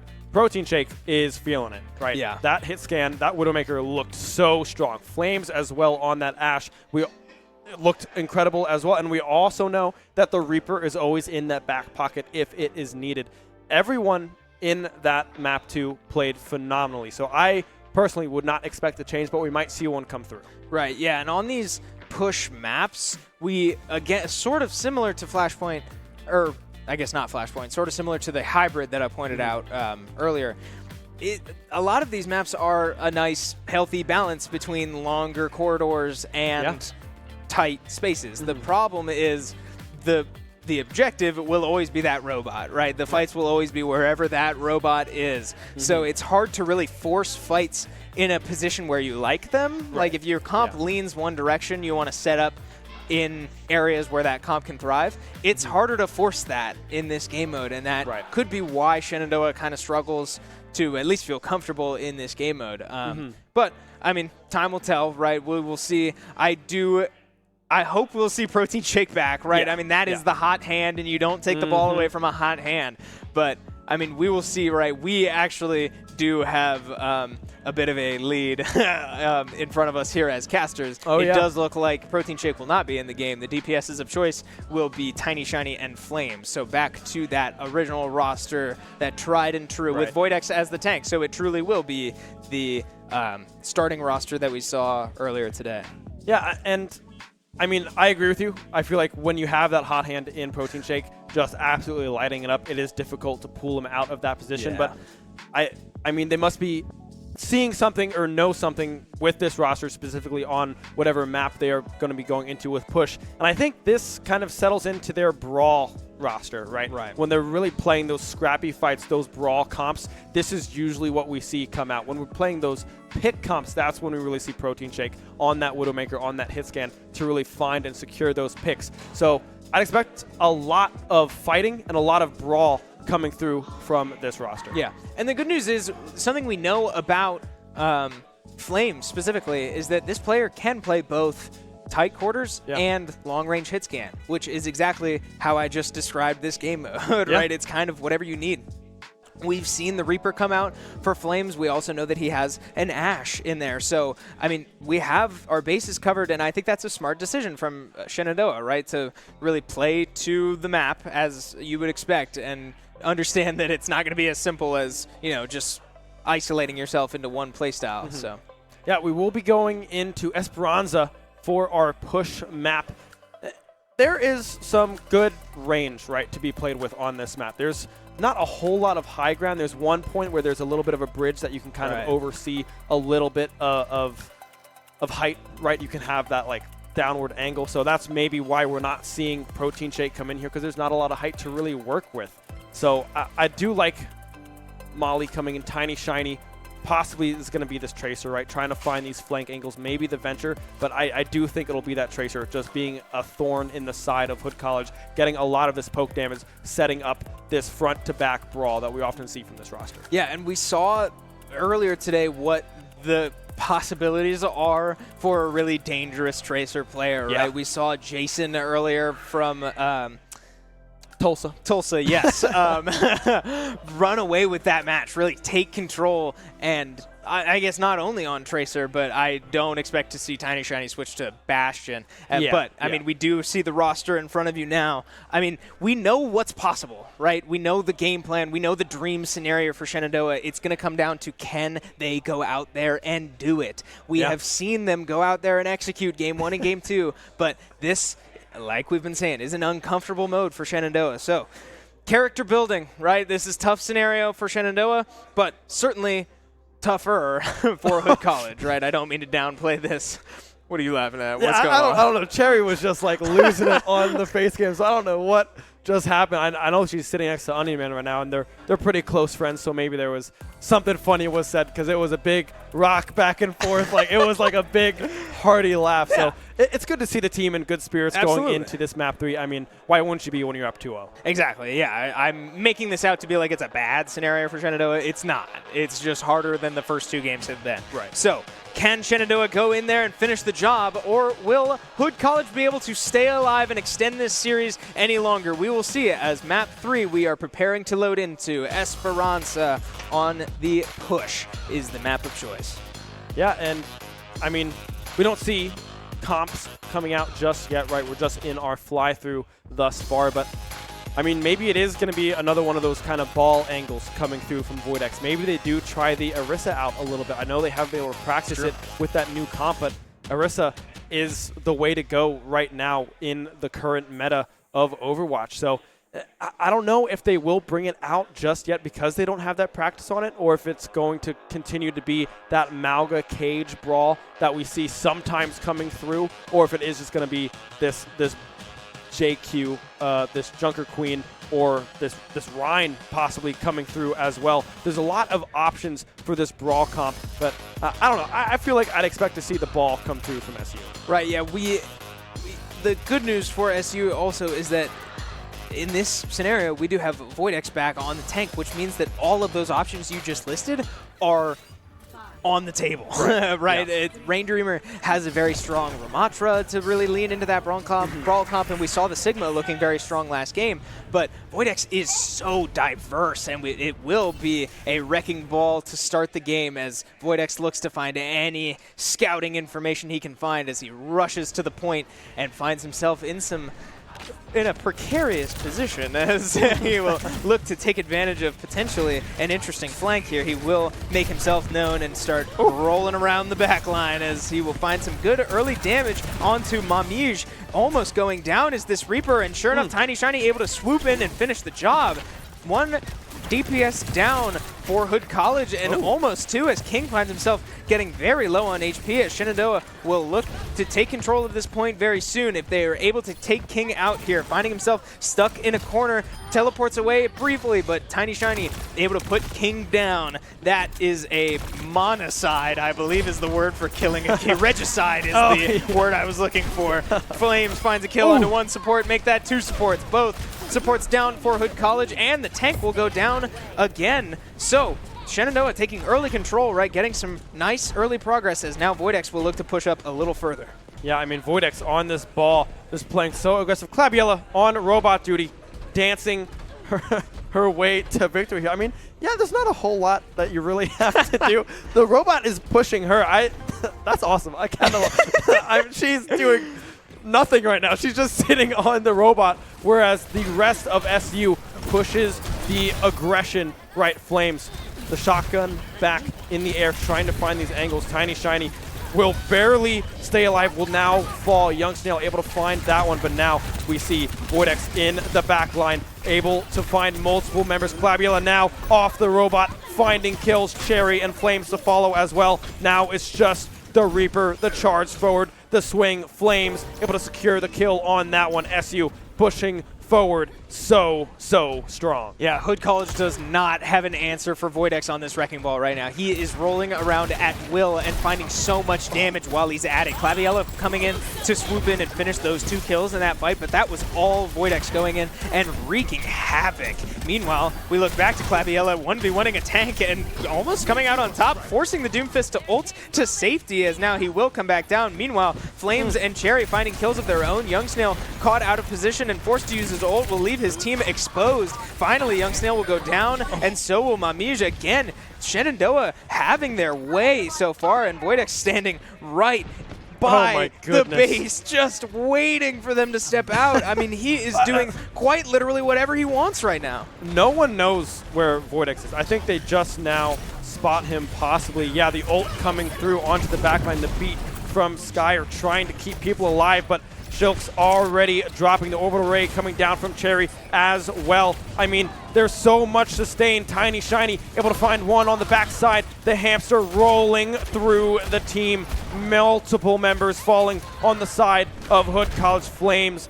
Ash firing on all cylinders thus far. The rally as well up and available will finally be popped, but it looks like it's going to be a full cap from SU. A clean 3-0 and a good way to end the night. Yeah, man, how about that? SU Overwatch looking stronger than they have ever looked, able to take the win over Hood College and assert Shenandoah over Hood College in 2 different games on the day. Oh my goodness. Able to finish out this series, and I am certainly willing to admit when I am wrong. I made this out to be quite the challenge for Shenandoah coming into this game, but man, did they look comfortable and, I mean, just controlling in that game. Yeah, I mean, you can see the excitement on the team there. I was really hoping that play of the game was just Clabiella sitting, dancing on the robot, just getting pushed. I know Overwatch wouldn't do that, but that's play of the game in my eyes, right? That's my play of the game. You can see Tiny Shiny fist pumping as well. So much elation, so much happiness on the side of this SU roster. The fidget spinner as well. The W rings true now for Cherry with that little face tattoo, that little sticker that she has going there. But yeah, a great way to end the night and a great win for this SU roster. Yeah, I mean, it's so exciting again to see a strategy come to fruition, right? Yeah. We know that SU Overwatch took a bit of a turn in terms of their roster after the first week of competition, right? Choosing to merge the 2 rosters and utilize all of the talent they have. They haven't been able to win, in their NACE competition yet, but NECC has been a different story as of tonight. So that's very exciting to see for this Overwatch squad as they continue to move through both of their seasons in both of those leagues. Yeah, I mean, they played pretty well in both of the series, right? Tulsa earlier on at 7 o'clock this evening played lights out. I mean, it was Jason all over the place on that tracer, finding those angles, finding the hit scans. I mean, Tulsa lights out, right? But now the bounce back coming through from SU against Hood College here, very commanding, in control of pretty much every single moment of every map. They just kept the momentum going. And then our other titles as well. Super Smash Bros, a clean 2-0 for Rhombus. Kip showing up huge for this Smash Bros team. And then steady growth on the side of our League of Legends roster as well. A lot of people getting moved around into different roles. But yeah, everyone right now for SU is looking like they are improving. Right. I really don't want to downplay what the league team was able to do today as well. I mean, they end up losing 2-0, and that maybe those gold charts didn't look great at the end of the game. But that, I believe I said it during the matches, that school is currently the 1 seed in their division. Like, Shenandoah really making their presence felt. And they hadn't in the past, right? Those first 2 weeks were tough for Shenandoah, right? I'm not here to sugarcoat it. They were struggling to find success anywhere on the map in those first 2 games, but they looked strong in those 2 games today, right? Finding objectives, finding team plays, diving carries, and getting shutdowns to stay in the game. I mean, that's very exciting to see if you're a Shenandoah fan. Yeah, no, it is awesome to see, right? I mean, growth across the board is always something that you want to see from all of your rosters. Everyone looking good, as we will be popping over to an interview possibly right now. It's going to be an in-house interview, right? Our Overwatch player. This is, I believe by definition, a conflict of interest. But I guess you could define this whole thing as a conflict of interest because we are Shenandoah students. Point being, yes, we do have Tiny Shiny standing off to the side with Flames for a little post-game interview. So congratulations to the team. I believe that will do it for us. Thank you for watching. Let's throw it to Tiny Shiny in the back room. Take it away, Molly. Thank you so much. Chris and Ben, and I gotta say, as a member of the Overwatch team, as long with my teammate in Flames, aka Danny, it feels pretty darn good to be standing up here today for our first post-game interview after our first win. I know you played in every single map today. Right? I think you played in every single map, including our first series that we lost. It was an 0-3. Then we came back, had a 3-0 on the back. So I just want to get an idea, coming out of that first game, heading into your second match for NECC, what was kind of going for your head at the time, since we had a little bit of a break between the two games? So overall, I was kind of not feeling it after that first game. It was rough. Do you want me to take this? All right. It wasn't feeling great after that first game. We lost a lot on our first set against our first, and we got into our second. I was really, if you saw me, I was grooving over on the other side, trying to lock myself in for the next game. And I kind of just got myself together, and I think I played probably the best I've played so far in this year. So it made me feel a lot better. And hey, I can agree with that too. It's like, especially seeing you start from the summer when you were a console player before this. You were literally, actually, this is a story that I think everybody should know. So before coming to Shenandoah, right? You know where I'm going with this. Before coming to Shenandoah University, this is his first year at the school. Talk us, what was your setup like? How were you playing before you actually got to like our state-of-the-art esports center? You got these desks, high-level monitors, peripherals. What were we working with? Well, funny you mentioned desk. I was not playing on a desk. I was on my TV on my bed in my room. I had my mouse. I had my controller originally, and even once I switched to my mouse and keyboard, I had a mouse pad on my bed and was playing that way. And it's probably not the best way to try and play competitively. I'll give you that much. But we got there. We got to a desk, and then we started doing better. As simple as that. Hey, the better the setup, and like you've just exponentially grown from that point. You've really fit into your role. We're started this like Reaper one trick, and now you have added Ashe to that pool. You played mostly the Ashe today. I'm working on some May too, and it was looking really good, gotta say. So pretty impressive, given it was 6 maps. Well, it was a lot of Overwatch. A lot of Overwatch happening today. We were being away at DreamHack like we both were, so. Yes, it was a very long. We were at DreamHack just a little bit ago. So having not practiced coming into this was probably quite a good deal. I do have one more question for you before we go ahead and get this started off. I know this is your first year at Shenandoah, first year on the team. What has been your favorite thing about competing for Overwatch so far? I think my favorite part has been getting back into the competitive scene. I didn't have much going on for me like before. I played a little bit in early Overwatch 1 competitively whenever I was back on console, and I haven't really been into it much, and then coming back here, it's kind of, it feels like home. I'll say that. I haven't competed in Overwatch in a while. This is my game. I'm glad to be back to it. And we're so glad that we can be on the same team. High five once again. First win for Overwatch. It feels pretty good. I know our Smash team also got a win today. Shout out to Kip.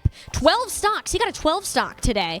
Amazing plays to come from the Shenandoah esports teams. This was actually our first win on a Tuesday, which is kind of fun for all 3 teams. So we've been doing good. League, you'll get one next time. I promise. I believe in it. Yeah, so got this. This is going to be all for the broadcast today, though. We got plenty more of esports action yet to come from Shenandoah University, including Wednesday, Thursday, Friday. So I better see all of you back here for those in all of those evenings around 7 or 8 p.m. Eastern. Thank you so much for joining our TriCast today. Shout out once again to Ben and Chris for holding down the fort on the casting desk, and we'll go ahead and see you for some more esports tomorrow.